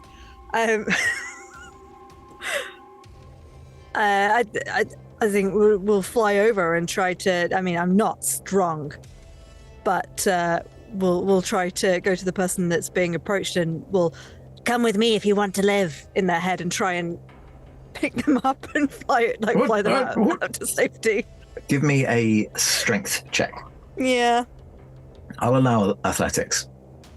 And it doesn't change anything because it's not my strong suit. D. But I did roll an 18. So 18. Okay. Yeah, you can. Then it's not a heavy person, right? They seem to be a kind of average build. So there's a little bit of okay, but you do manage to kind of lift them away. Are you just kind of going to try and fly away with them? Yeah, I don't want to get too far away from the action though, because if these things are going to be a threat to more people, then I want to be involved. So I'd probably just fly them like 30 feet. Was it a guy, did you say? I cannot actually remember. I'm going to say that they are gender fluid, but seem to be masculining. Sure. Well, I'm gonna, probably take him 25, 30 feet away, but then be ready to turn around. Mm-hmm. The ghouls, you notice, as you've kind of been out here for a bit, you count about 5 ghouls and one potentially vampirical looking person who seems to direct them, and they said, "No, that one must not escape." And the ghouls start kind of approaching the person in your arms. What did you do to them? Why are they attacking you? I've done nothing. I've literally just finished my job and I'm walking home. What is your job? I work as a tailor. As he starts kind of talking, you notice that he's starting to slur a bit, almost like his kind of tongue is maybe growing a bit too big for his mouth. And eventually he starts kind of trying to talk, but he stops talking. And as he turns his head towards you, you notice that his mouth, eyes, and nose have all kind of been absorbed and are just one kind of blank face. Could everybody please roll me initiative? I'm going to put it down. Yeah, I don't blame you.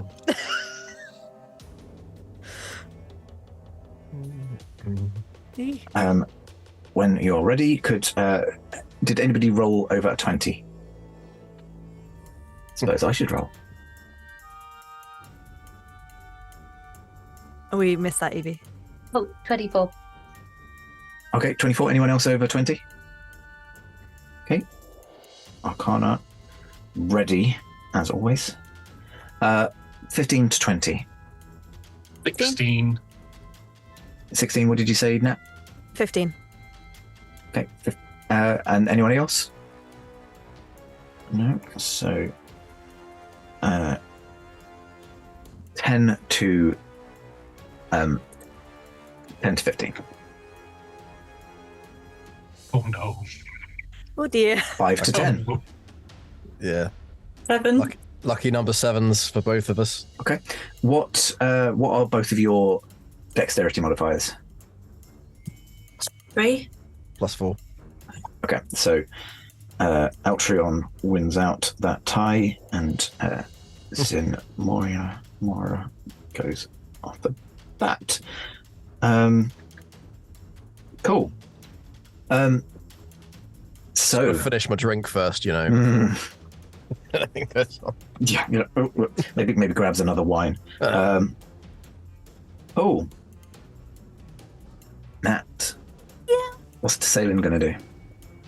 Oh, really? You can. No, sorry, I don't know why on earth. I tell you why it is, because I wrote down the wrong numbers.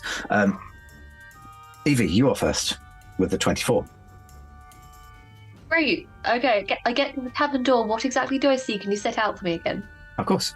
So as you rush out, so you know that this area is quite a wide space. So there's not a lot of kind of shops in the middle of this area because they kind of save it for caravans. So you've got a good kind of 100-foot worth of space kind of in a square. Standing in this square are a number of civilians who mostly seem to be getting out of Dodge. Tsalin has picked up a person who these ghouls, 5 ghouls, seem to have been converging on, but has now dropped. What was your passive perception? I think it was quite 19. 19. I thought it was high. You can probably see that this person's face is starting to kind of be subsumed by whatever affliction it is that has taken hold on him. And yes, Tsalin has dropped him as one very well would. Sort of, it's less of a Nat would have been like, ugh, but for Tsalin, it's more of a sort of curious putting down, and we'll be mentally asking them, is this normal for you or unusual? There might be some people for whom this is normal. I'm learning this. I will come to the effects of that in a second.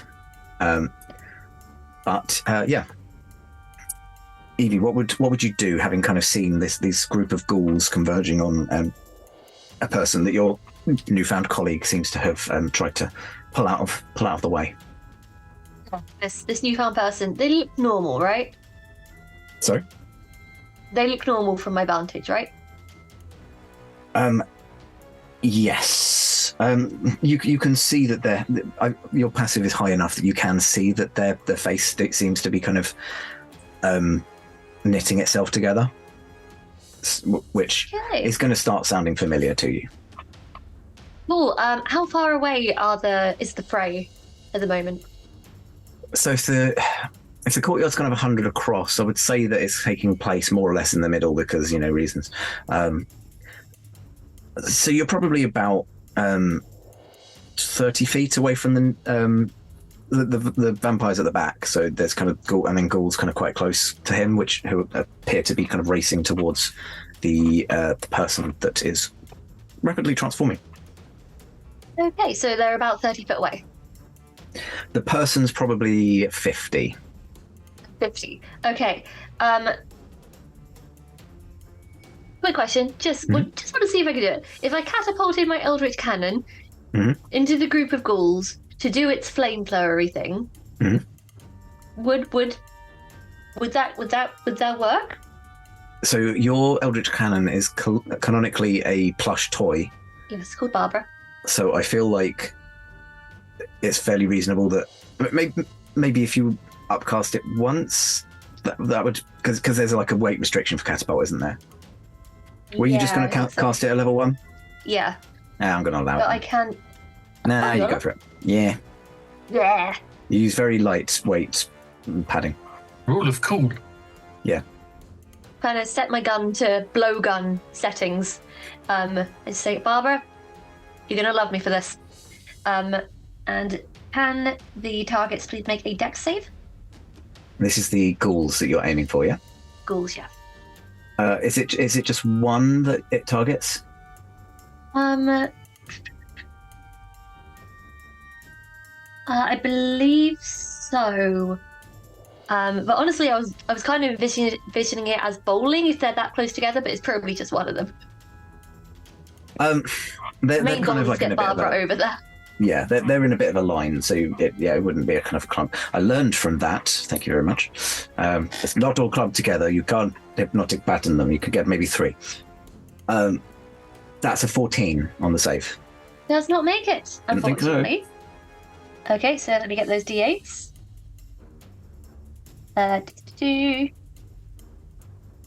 Why don't I pick these out beforehand? Is that there? So that's 16, 17, 18, 19, 20 was 3, right? So that's 20 force damage. Nice. The goal that you launch the cannon at actually just goes down like a sack of bricks and is dead. Cool. And then how many ghouls would Barbara be able to fit within a 15-foot cone? I think because they're in a kind of rough line, you could probably just kind of swivel the cannon and get 3. Sure. Okay, cool. So Barbara is going to open her little beak with a and give a little flamethrower. Can they make a dex save? Yes, they can. So I will roll down the line. That one's a 6. Nope. That one's an 8. Mm. Come on, 10. No, that one's a 21. Okay, so it gets 2 of them. Yes. Yeah. So, and is it half damage on? Yes, half on a successful save. +1. Cool. I rolled 2 d8s and got 2 8s. So that was 16 fire damage from Barbara. Perfect.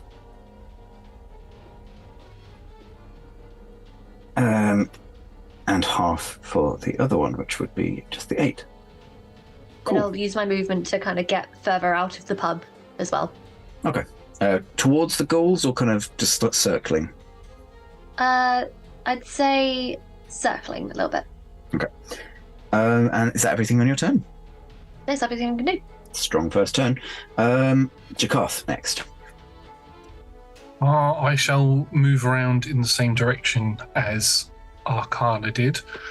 Seeing the gentleman whose face is currently warping, I will look to Moira and say, is there anything you can do for them? Is it some sort of curse or disease? And seeing Arcana attack the ghouls, I will then fire a couple of arrows at any that are still standing. I shall do this sharpshootery. Mm-hmm.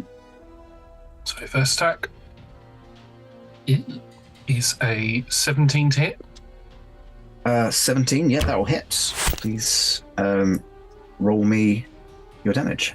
23 points of piercing damage. Did you go for one of the slightly sizzled ones or the healthy one? That shot would be on one of the slightly sizzled ones. Slightly sizzled. That kills outright.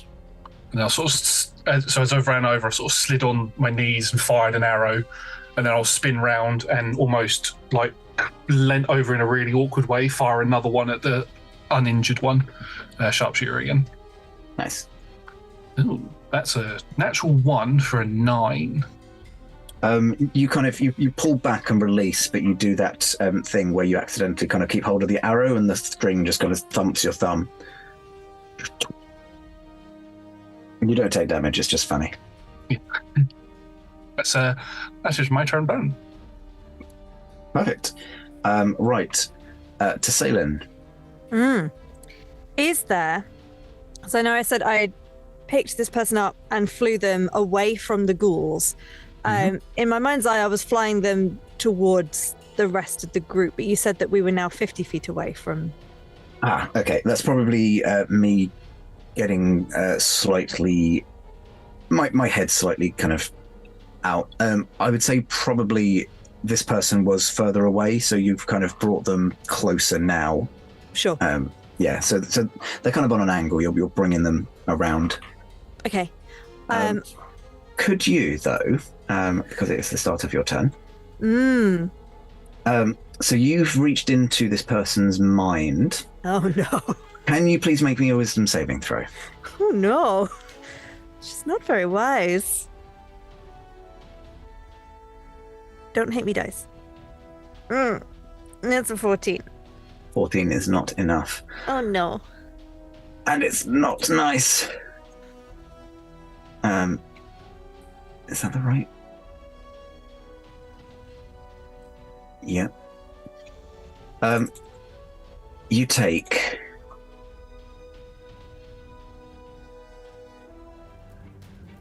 Okay.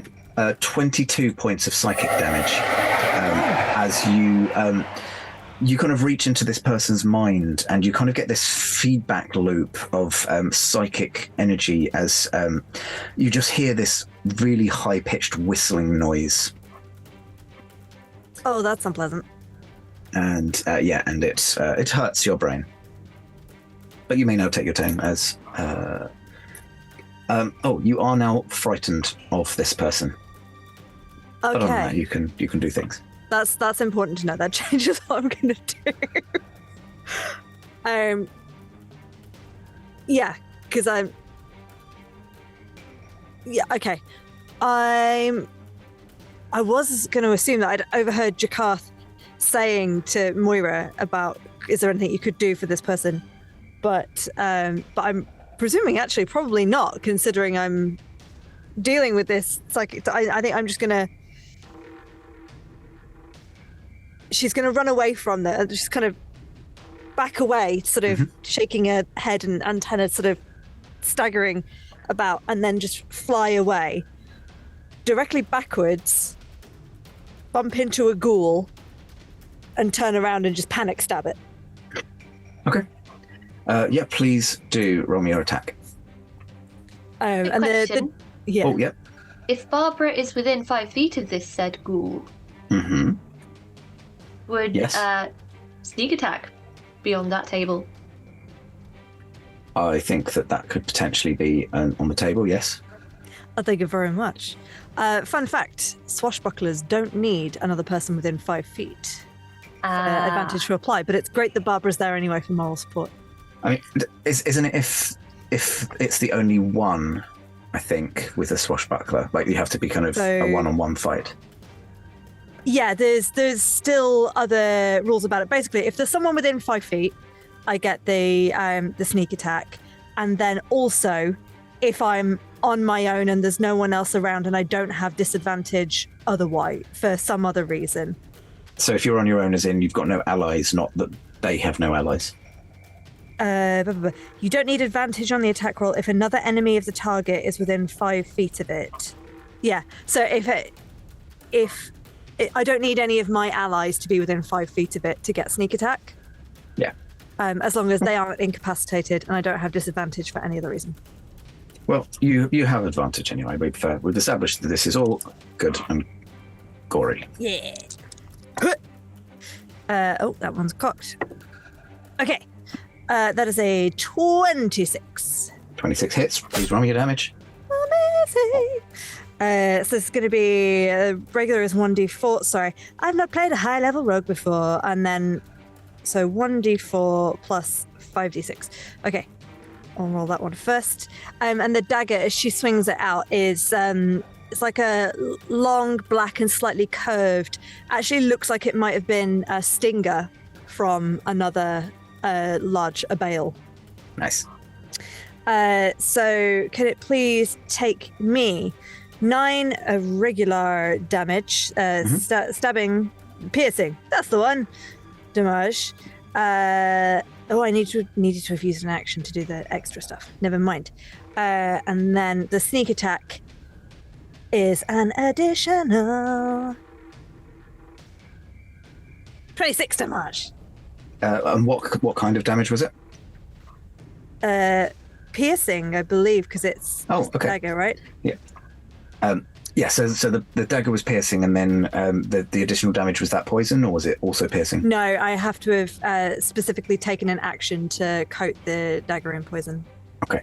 It's dead anyway. That's interesting to know how. Yes, you. This ghoul that seems to have been burned by Barbara's flame cannon has expired. Oh, sorry. No. Yes. Stab. Is that everything on your turn? I believe so, yes. That is now the creature that you dropped and backed away from. Mm-hmm.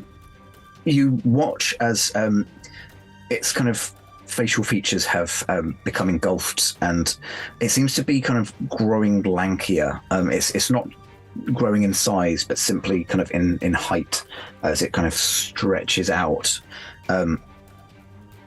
And it starts kind of swaying almost tree-like before it launches itself with superhuman rapid speed directly towards you.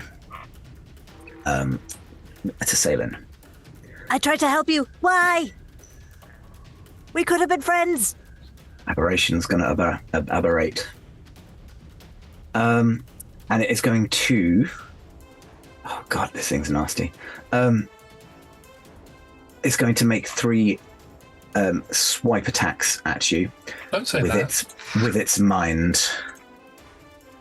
It's a psychic swipe attack. That's not great on the dice. It's always worrying when your DM says this thing's nasty. It's 14 on the first hit, first attack.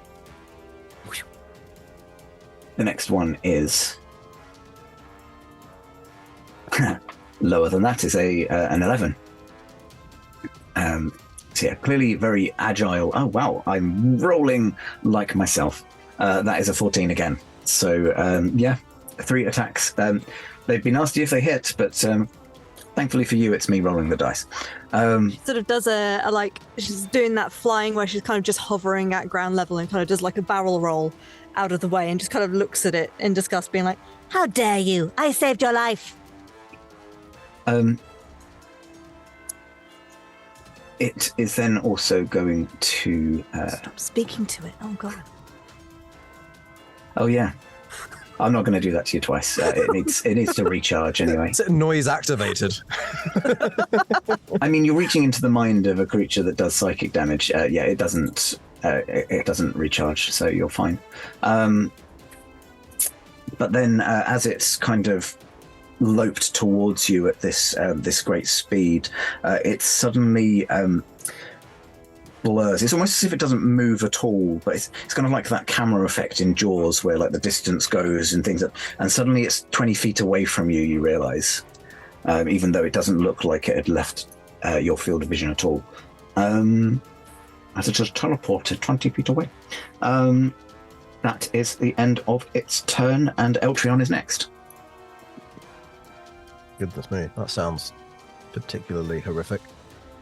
Do you say that the vampire type seems to be coordinating this whole business? Seems to have been coordinating the ghouls, but is now looking very frantic as the number of ghouls under his command has rapidly diminished and is now depleted under half strength. So it would be a reasonable assumption that they may offer some answers as to what's been going on. Potentially. Yeah. Okay. And they are how far away? The vampire probably about 40 in terms of like the trigonometry. Cool. And I happen to be standing very close to a cleric of Kalembor type. Seems to be. Yes. Well, my experience, they're quite good with the old undead Aroonies, so I might offer an opportunity to get up close and personal, should one wish to do so.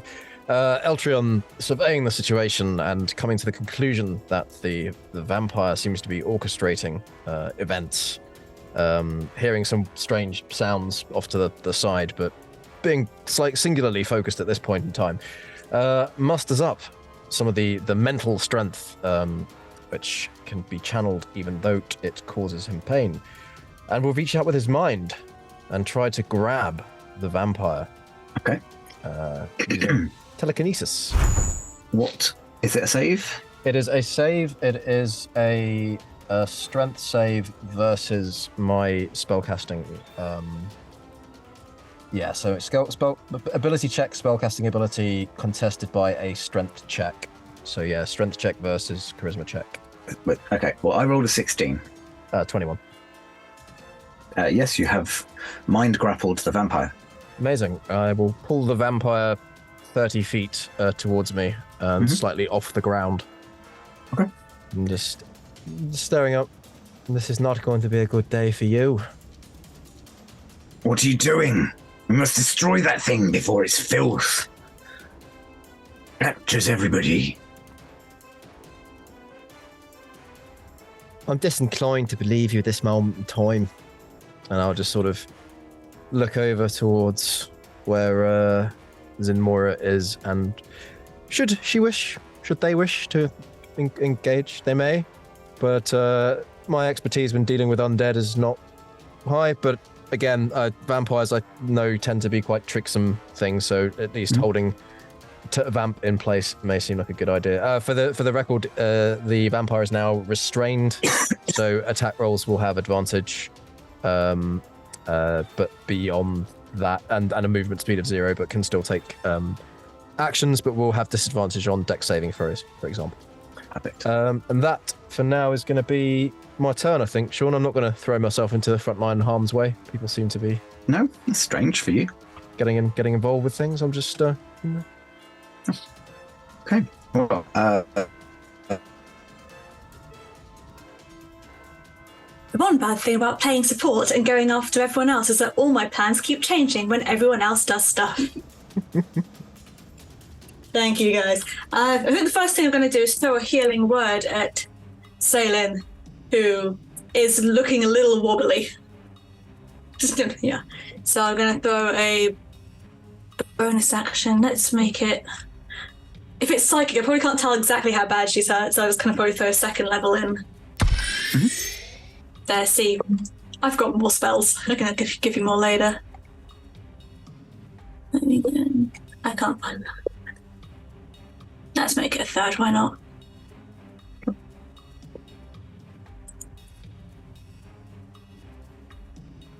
It's 10 points of healing damage. So I will take it. Thank you very much. Healing damage was the one shot. My heels! Yeah. And then you go to him. Do you want me to do something about the vampire or something about the ghouls? I think our friend here is a little too far gone for anything to be done with him, so maybe deal with him in case he spreads infection. That's a third thing. Yeah. There's the ghouls under the command of the vampire, and then there's the aberration that has suddenly spawned out of this minor noble. It's gonna go to the vampire. You stay there. Stop making the rest of us look bad. And then I'm just gonna go and just angle myself and cast Turn Undead, just so that the rest of the ghouls just kind of run into the killing machine that is everybody else. Sweet. Is that an automatic thing at this level, or is it? I mean, depending on what they are, then pretty much. Because doesn't after a certain level, your Turn Undead becomes Destroy Undead? Yeah. I will say, if it's a tactical decision to try and run them into something else, that you could suppress that effect if you wanted specifically to try and turn them. Honestly, I either just want to kill them or just to put them into killing, but they're just kind of taking up everybody's energy. So the goal was basically to, kill him or take him, move him into the movement of death. What saving throw am I making?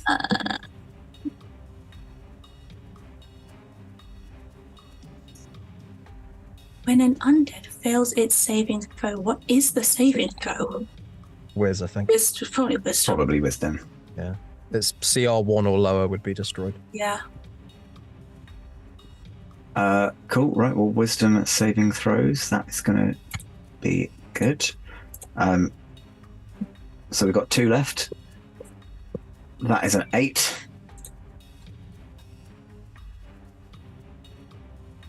Ooh. And that is a 7. So are you destroying them, or are you just trying to destroy them? Okay. It just gets them out the way easily. Yes, 2 ghouls are just obliterated by your holiness. And it's gonna flip my whip at this vampire and go, literally, just stay there and behave. Yes. Good. Okay. Anything else for your turn?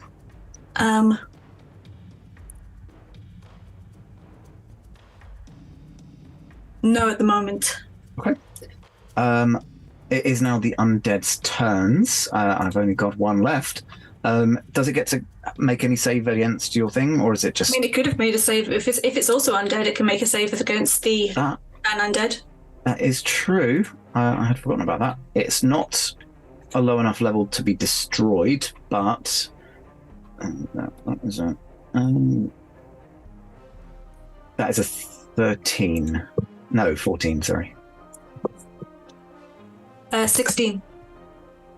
Okay, so I mean the vampire is not low enough level to be destroyed, but does and is also kind of restrained, so isn't going to leave, but is definitely kind of intimidated by you at this point, and is just kind of suspended there, unable to really do very much else. Just kind of pleads with Eltron. Look, we've got to kill that thing. It's not natural. I mean, I'm not natural, but I'm more natural than that is. That's just a very prolonged side eye. I mean, I've got 6 seconds of side eye. Not half a minute of side eye. Eltron's next entire turn just. Side eye is a free action. I should hope so. Stop the cap. So that's pretty much all that the vampire can do, being suspended and frightened. So, yeah, the most impotent of dash actions. Yeah. So it's back to the top of the round and Arcana. Well, how far away is the aberration now? It ran in and then it teleported out 20 feet. Okay, so it's now like 40 feet out. From you, yeah, roughly kind of 40 feet. 20 foot from Barbara. Cool, and no one else is near the aberration, right?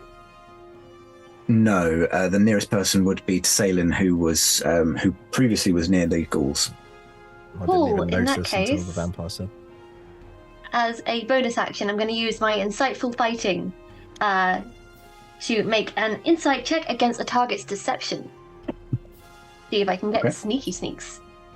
On the aberration. Sorry, what am I rolling? A deception. Deception, okay.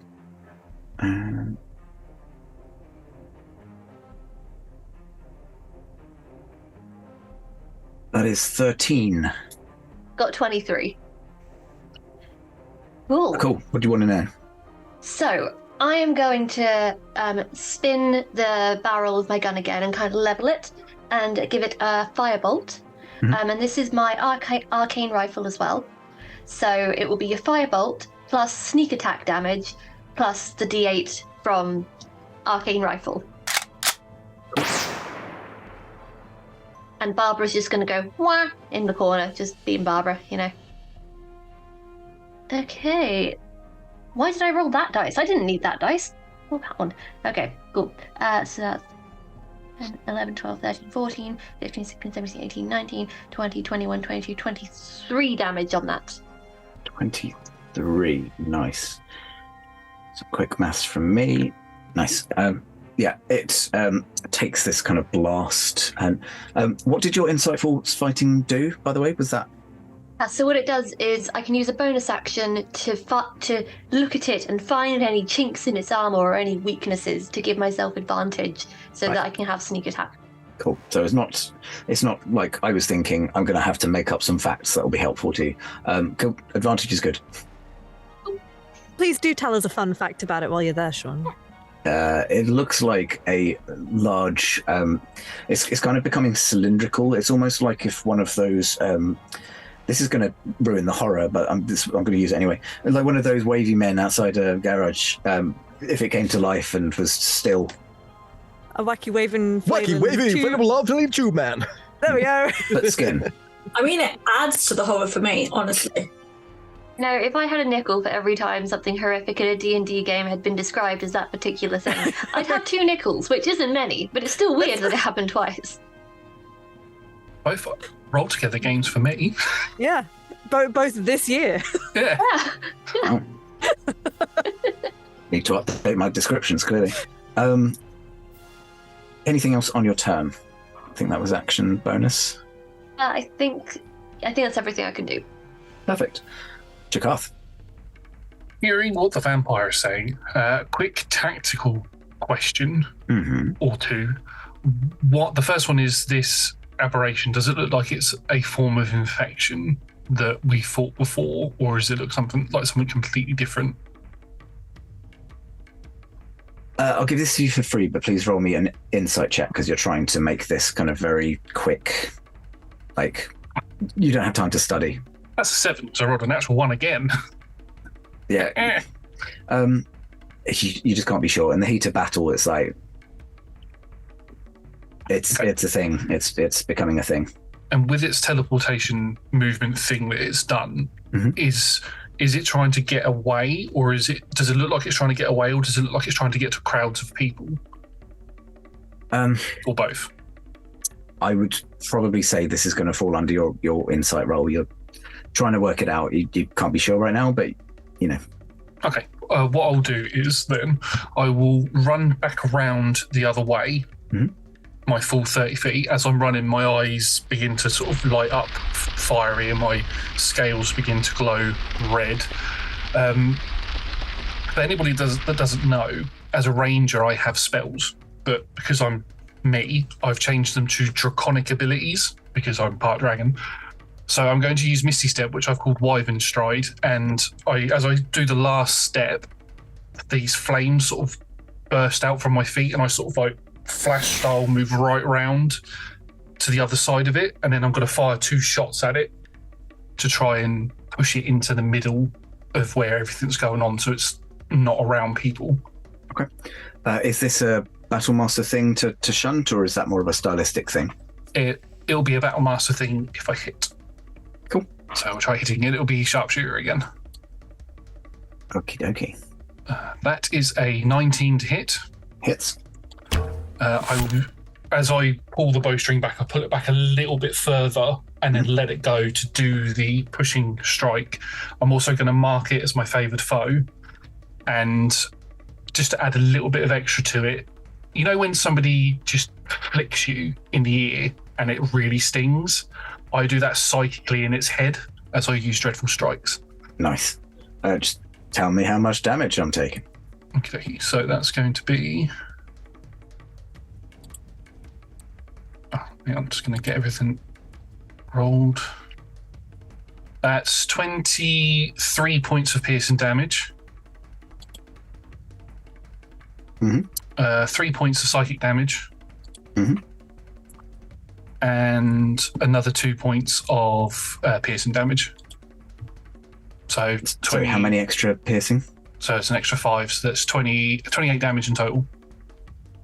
It's not quite that much. Oh. But no, I need to maths. Yes, I've mathed. Yeah, it doesn't seem as bothered by your psychic ear flicking as you had quite hoped. Okay. It also needs to, because it's on a different page than the one I'm on, it needs to make me a DC 17. DC 17's strength saving thrower is pushed 15 feet away from me, which I'm aiming for it to go towards everybody else. I got an 8. Okay, so it moves 15 feet. Yeah, you... and then I shall take another shot at it. Sharpshooter again. That is a 24 to hit. Yeah, that'll hit.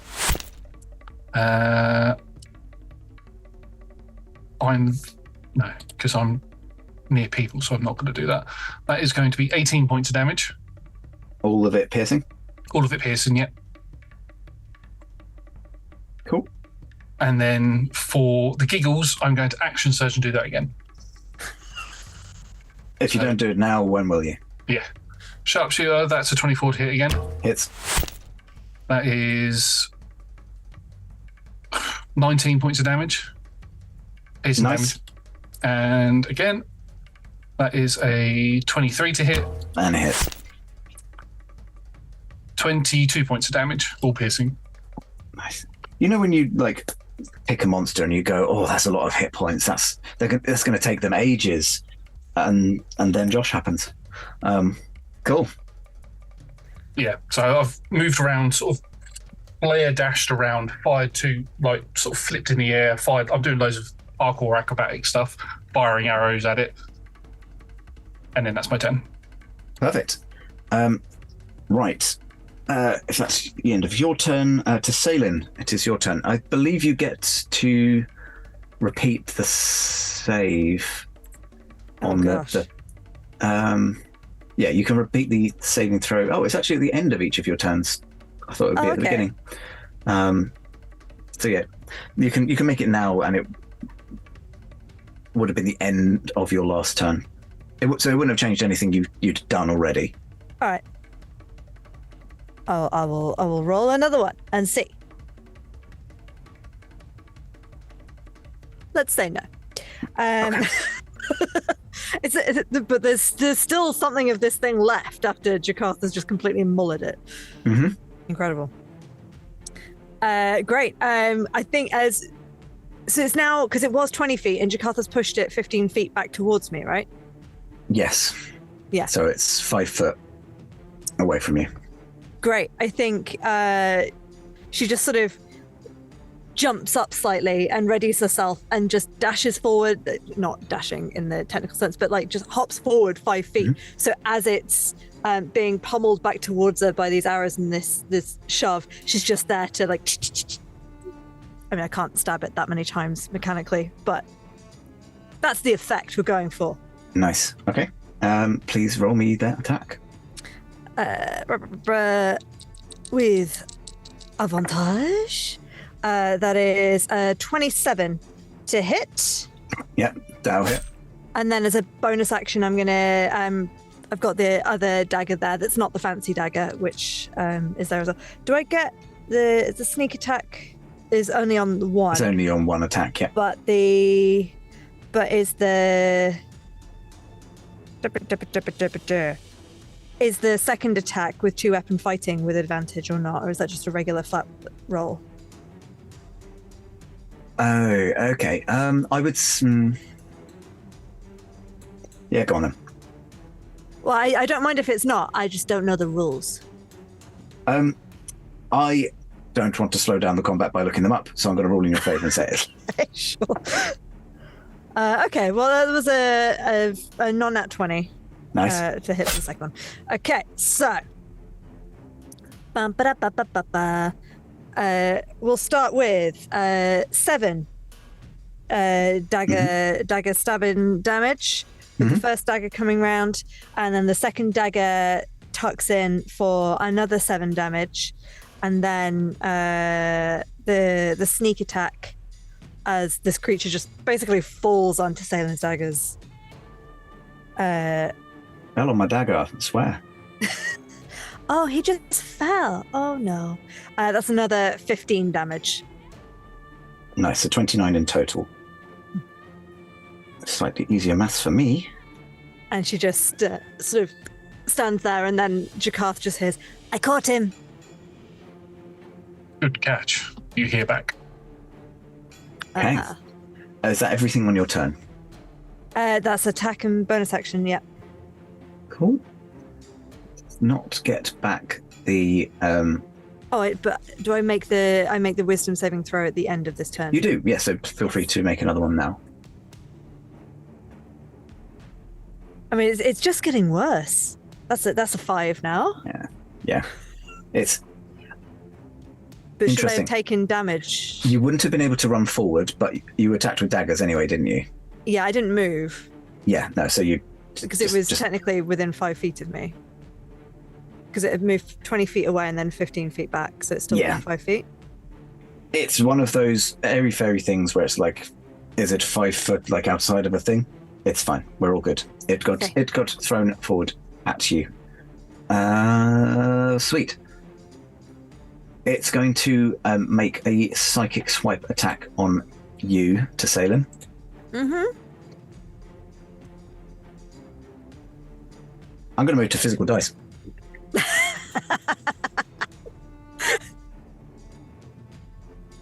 That was a 15. Does not hit. Does not hit you. Okay. It is going to use its psychic jaunt, or whatever it was called, surreal step to it kind of merges with the background, and suddenly you realise it is behind Jakarth, and it's going to attack Jakarth instead. Behind you. That's what happens. 25 to hit. Yeah. Right. Suddenly, a lattice of silvery, like psychic thorns shoots from Eltrion as he invokes what might in other circles be known as silvery barbs. Nice. Silvery lattice. I turned that into... What did I say before? 23. Still hits. Who gets advantage? That's a good question. Who's the more sort of physically bopping? Do you know what? I'm gonna give it to my friend and companion for the last several days. So, to Salem. Well, actually, for saving throws, that would be really helpful. That's what I was thinking. Thank you. Okay. And in terms of damage, that is a 16 points of psychic damage. And then the last attack again on Jakarth, another 25. But I rolled abysmally on that second one, so the next lot is only 7 psychic damage.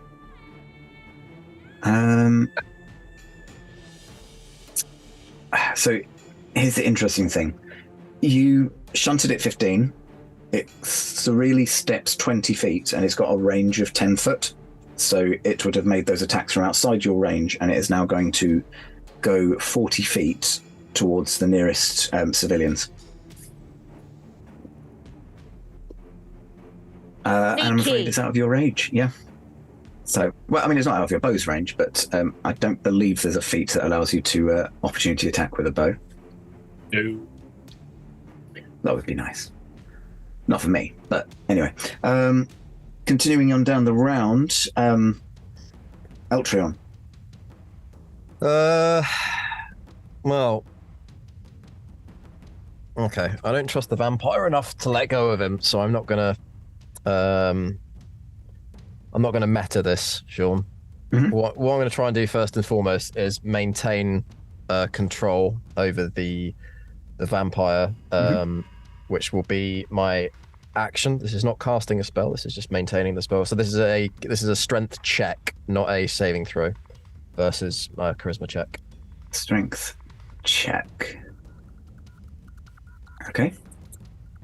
You know what? I've started rolling like this. I'm going to carry on rolling like this. That's a 2 on the dice for a 5. That's versus an 11 for me. So vampire remains where they are. Now, what I'm going to do, because this escaping thing is representing a bit of a potential problem here, I'm assuming it's still within 120 feet of me. If not, I can move forward a bit. It's easily within 120. Cool. So I'm going to use some sorcery points to cast a quickened spell. So I'm going to use 2 of my points to make this a bonus action to cast rather than an action, because I've used my action to maintain that concentration. So I'm going to cast Raullothim's Psychic Lance, which will burst forth as energy from my forehead as I scream as if in pain or pleasure, you can't tell. And I would like the aberration, for my mind is also an aberration, no wonder, to make an intelligence saving throw. Intelligence save. DC 18. So I rolled a 16 and it's got a +2, so that is 18, and it beats, I'm afraid. Okay. In which case, does it take half? Take half damage. Yeah. Fantastic. So let's see what that is.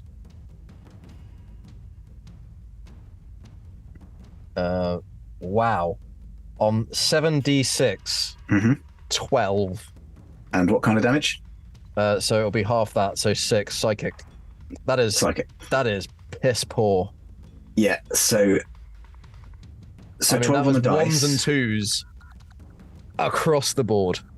12 on the dice. Half to 6 because pass the save. Half again because it's resistant to psychic. So yeah. I'll be honest, Shaun. I didn't see me throwing 7 dice and getting 12, but it is what it is. The key point was if you hadn't beaten it, it would have been restrained, so it wouldn't have been able to keep moving. So that was the key point. You've taken a level in monk. You said the key point. You've taken a level in monk, have you? Oh, I've got key points, sorcery points, all the points. No point. Anything else on your turn? That was action bonus. I've used my reaction. Oh, you get your reaction back though. Yeah, I think I'm going to react to that by going, well, that was fucking shite. That's my reaction. Yeah, it's the psychic equivalent of just kind of throwing a pebble at it and I blame the fact that a lot of my psychic ability is being utilized to keep this vampire restrained right now. You know, you don't want to split yourself too thin. No. But anyway, it was a cool idea in principle, but in practice, just Zimoira, that makes it your turn. Cool. I have a passive insight of 18. So I am just going to go to this vampire and just bare my teeth at him slightly and just go, tell me everything you know, and I will make your death quick. Please roll me an intimidation.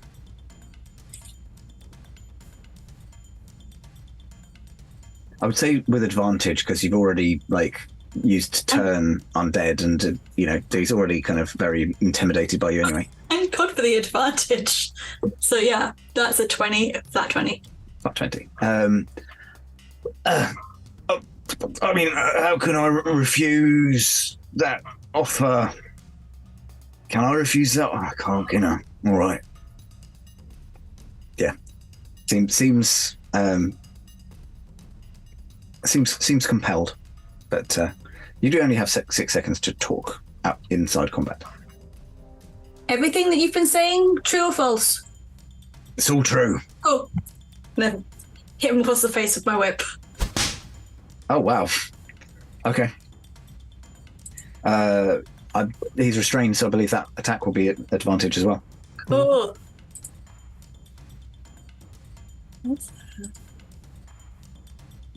Okay, 26 to hit. 26 hits. I'm interested to see, like, does your whip have any effects that? Because I'm aware what it is. What effects does it have on undead? Extra damage and causes them to have disadvantage saving throws against turn undead. So he's just going to be even more scared of me. Okay. Cool. Roll me all your damage. Oh, that's 10. Let's roll the extra 8 because it's fun.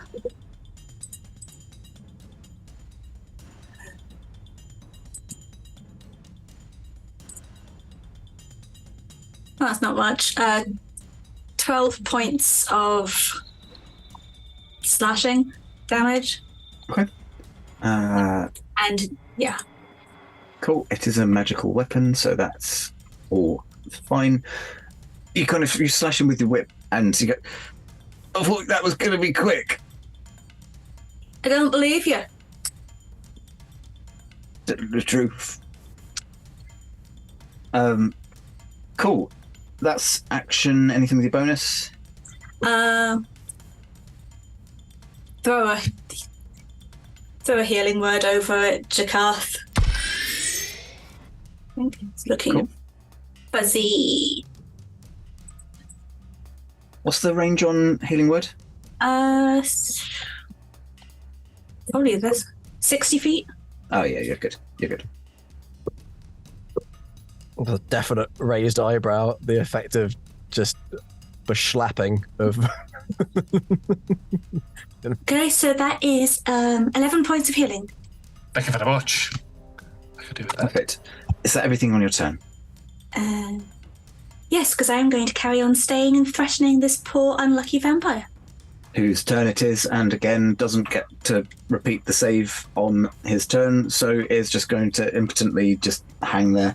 Hanging out with the cleric. Arcana, it's your turn, top of the round. Cool. So the aberration is getting the munchies for civilians now, right? Yeah, so it kind of lunged at Jakarth psychically from a bit of a distance, and then has started loping towards civilians. How far away is it? Ah, God. You were about, like, I'm going to say 70 feet just for ease. I think the maths on that is probably around about right, considering you were slightly to one side.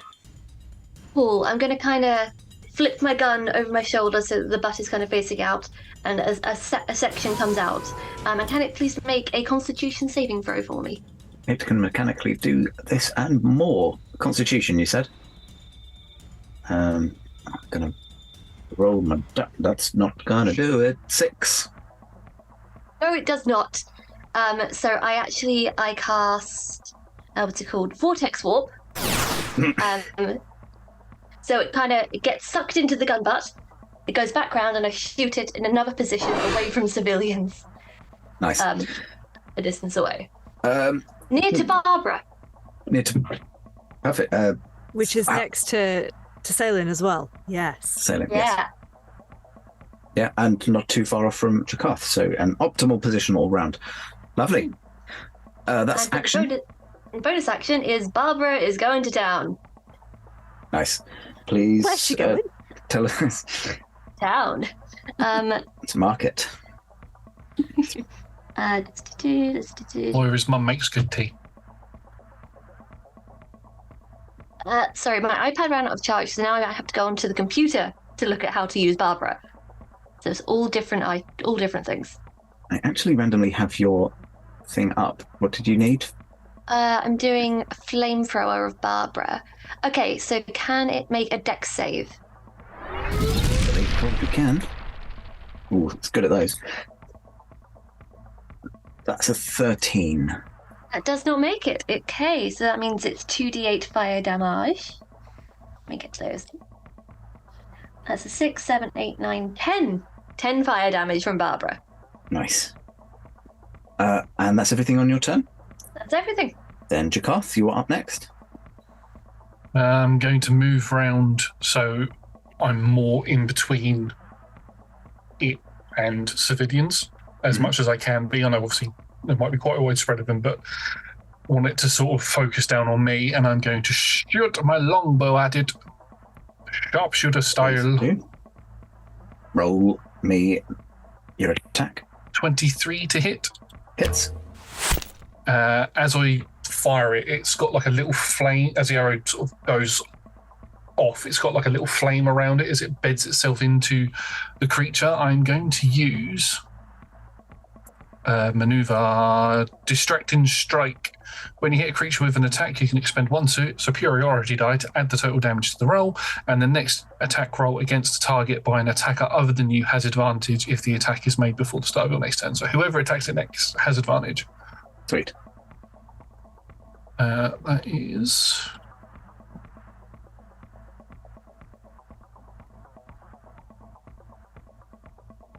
And I'm going to do my favoured foe as well. I'll give you all the piercing damage. It's only resistant to psychic, if any of that was. There's 25 points of piercing damage, and I'll do my dreadful strike as well. That's 3 points of psychic damage, which it will resist. And then I'll fire it again, sharpshooter. Bless you. Thank you. That's a 31 to hit, but minus 5 is 26.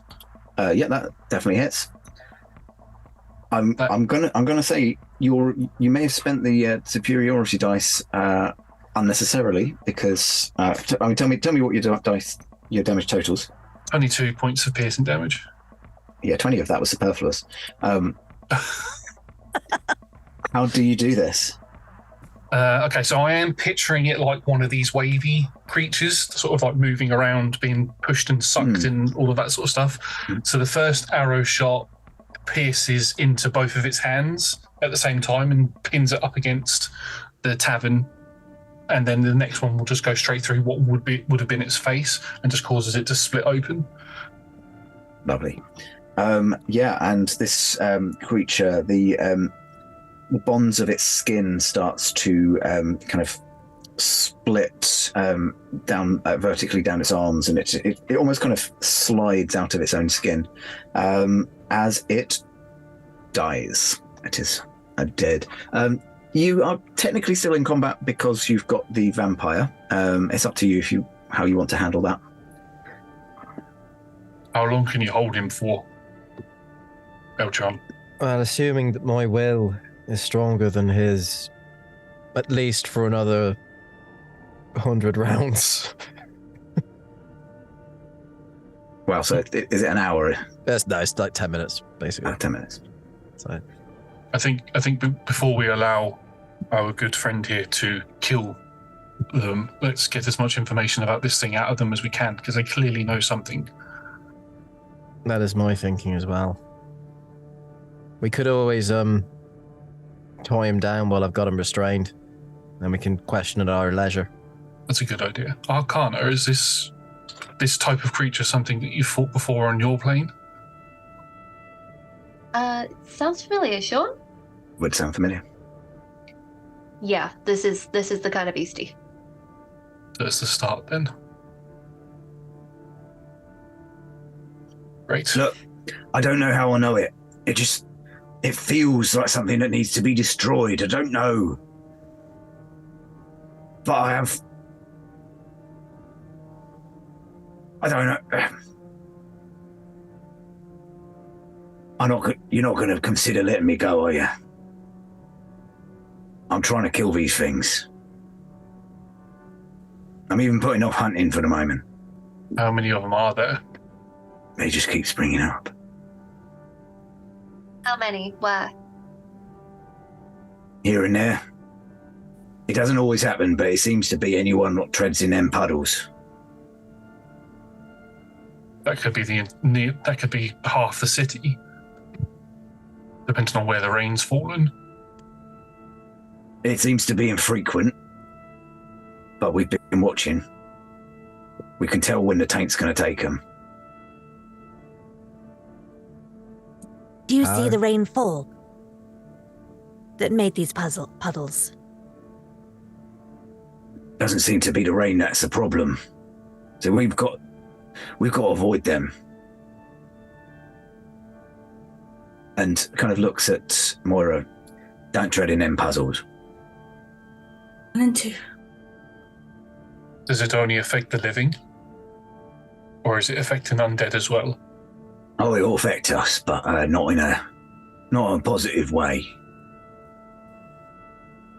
But every so often, a living person will tread in that. And, well, that happens.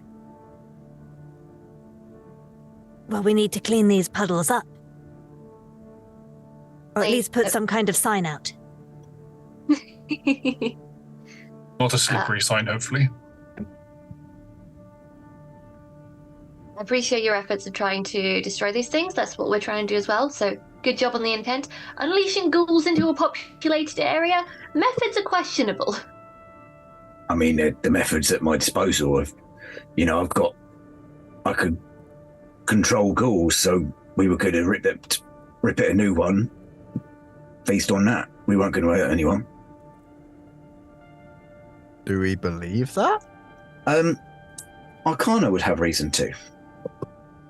Because this is a very similar thing that happened on her world. Once the aberrations started kind of appearing in greater numbers, armies of undead would completely ignore living people in favor of trying to hunt these aberrations and destroy them. I relay that to the rest of the party. I'm just like, they've got good intent. It's kind of like a base instinct. Now that this has been unleashed, they're going to be hunting the same things that we need to be getting rid of. They're nothing but a boon. I think we should let them go. Feels like we are being unnecessarily hostile.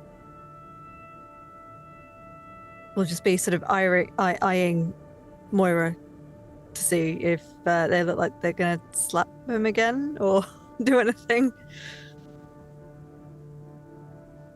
Vampires are a risk we can't have in this place. Vampires are people too. They're people that live on this plane of existence, and if they want to get rid of the things that threaten it, they should be allowed to. Turn around and go back to eating people again. No, I can't promise that I won't, but, temporary truce. We've got a common enemy.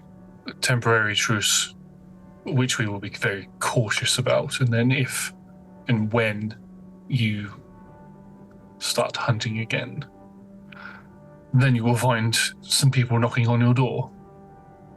I wouldn't expect anything less. I'm also going to be very careful at not telling you where my door is. I can, however, maybe lead you somewhere that would be helpful in your investigations.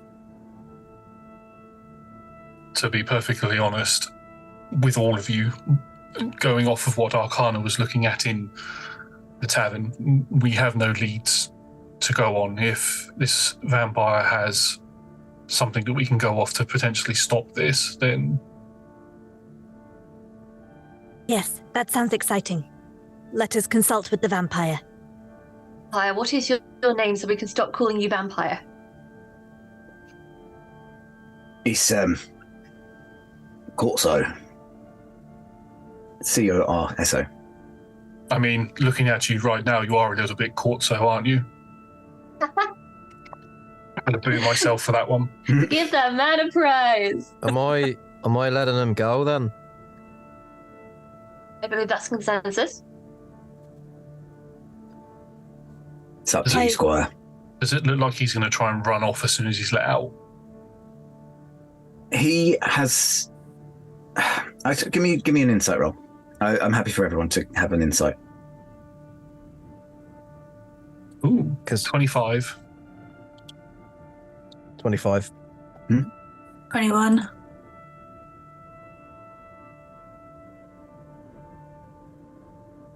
Even though he is acting... Oh, sorry. It was a 1 for Tessalin. Oh, yeah, no. You've just got... You probably had your first taste of battle, and you're kind of in that adrenaline phase of you kind of almost want to just kill everything.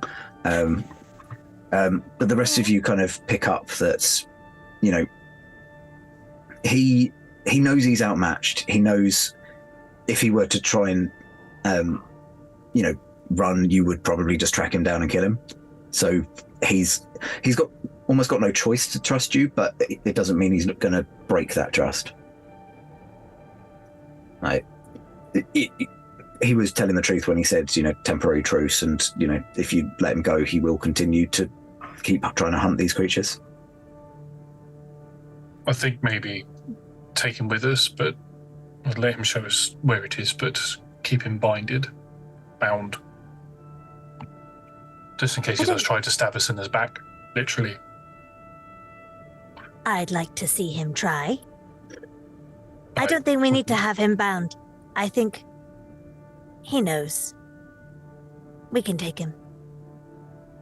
Look, if you're going to bind me, at least bind me hands in front so I've got a chance. Hands behind.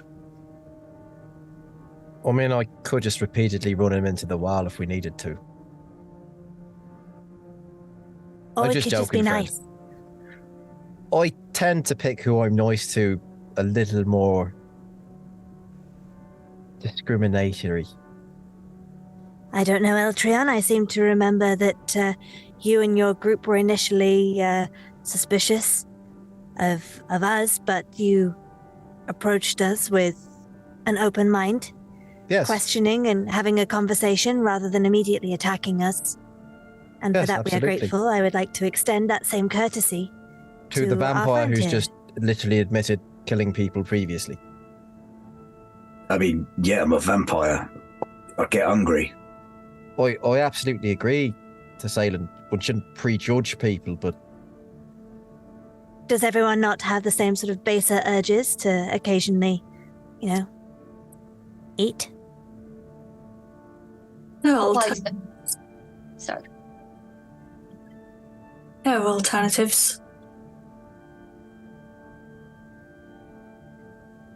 Look, all I'm asking is just to trust me as far as the next move. I'll show you. There's these people, right? Every so often they get to one of them before we manage to. And they take them away. I can only assume that they're storing them for some bigger purpose. I'll show you where they go.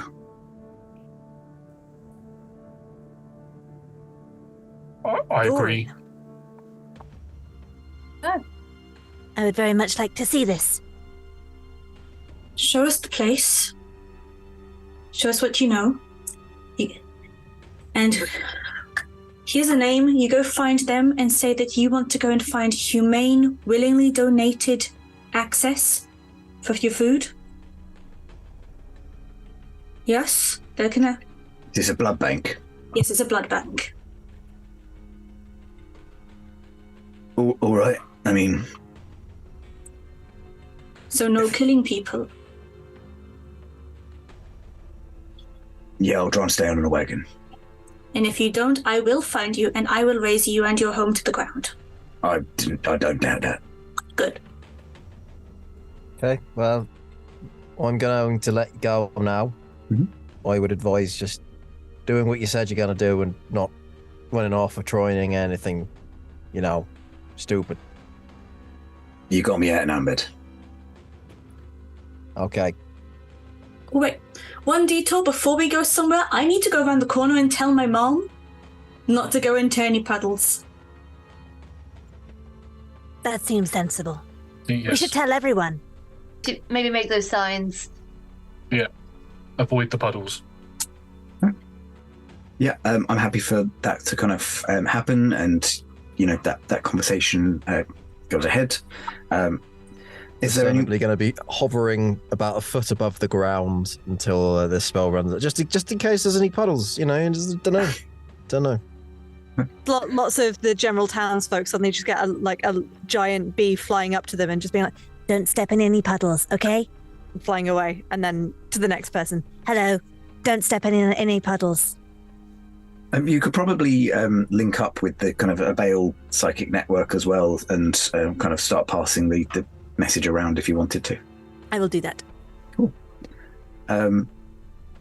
You get some kind of affirmative responses to say that the message has been received, and the Bale will start disseminating the message. The floor is lava. Do you want to follow Corso where he will lead you? Yeah, I'm gonna walk over to Arcana's little stuffed turret thing that's on the floor, and I'm just gonna pick it up and just hand it back. Is that like a little pet thing? It's like this big. Pick it up. But catapultable, so it's not heavy. Yeah. Is it like a pet of yours? Yeah, this is Barbara. She's been with me since I was 6.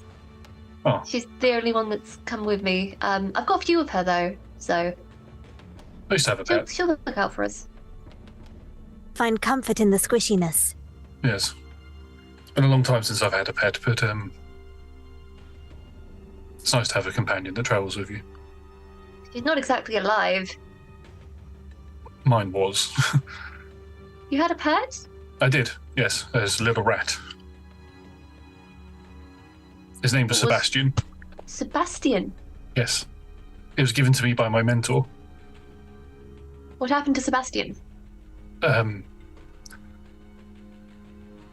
He got ill, and I had to kill him. It's a touchy subject, but yeah. Well, that's very sad, but now you're going to be saving the plane for all the little Sebastians out there. So yes. Maybe you'll find Sebastian 2.0 along the way. Might do. One can hope. Lead on, Counto. What? Corso. Corso. So as Corso kind of leads you, he doesn't try to run away. He is begrudgingly, mostly through the expedient of being threatened, considering you as allies at this point, leads you south to the familiar gates of the Never Death graveyard. And that is where we are going to call tonight to a close. So, thank you everyone for joining us for this thrilling start to At Death's Door. If you enjoyed tonight, we play every Monday from 6 p.m. GMT / 10 a.m. PT. We also play on Tuesdays, where you can catch our fantastic ongoing campaign Fracture, which is also from 6 p.m. GMT and 10 a.m. Pacific time. If you can also join us on a Friday, or if you can, you should always do this. You can also join us on a Friday, again from 6 p.m. GMT, 10 a.m. PT, and other time zones are available. For Talking is a free action, where characters and players alike delve the depths of our question dungeon. All of our shows are streamed at twitch.tv/rolltogetherrpg, and you can find all of our content archived at youtube.com/rolltogetherrpg. There is also podcast versions of our shows. I'm always terrible at giving visual audio descriptions of what I'm doing. I'm sorry, I'm crap. That's not true, and don't apologize. I should every time. No. But you can find podcasts everywhere. Just search for Roll Together RPG, and if you can't find us, then let us know, and you will find us the next time you try, or shortly afterwards. A massive thank you to our D20 Club on Patreon. There will be a link in the chat now, so please do join them, because every penny helps us to make all of the fantastic content that we do. A big thank you again to all of our sponsors and supporters, and don't forget, we are all over social media as Roll Together RPG. Thank you for watching, and we will see you soon. Bye. Oh, woo!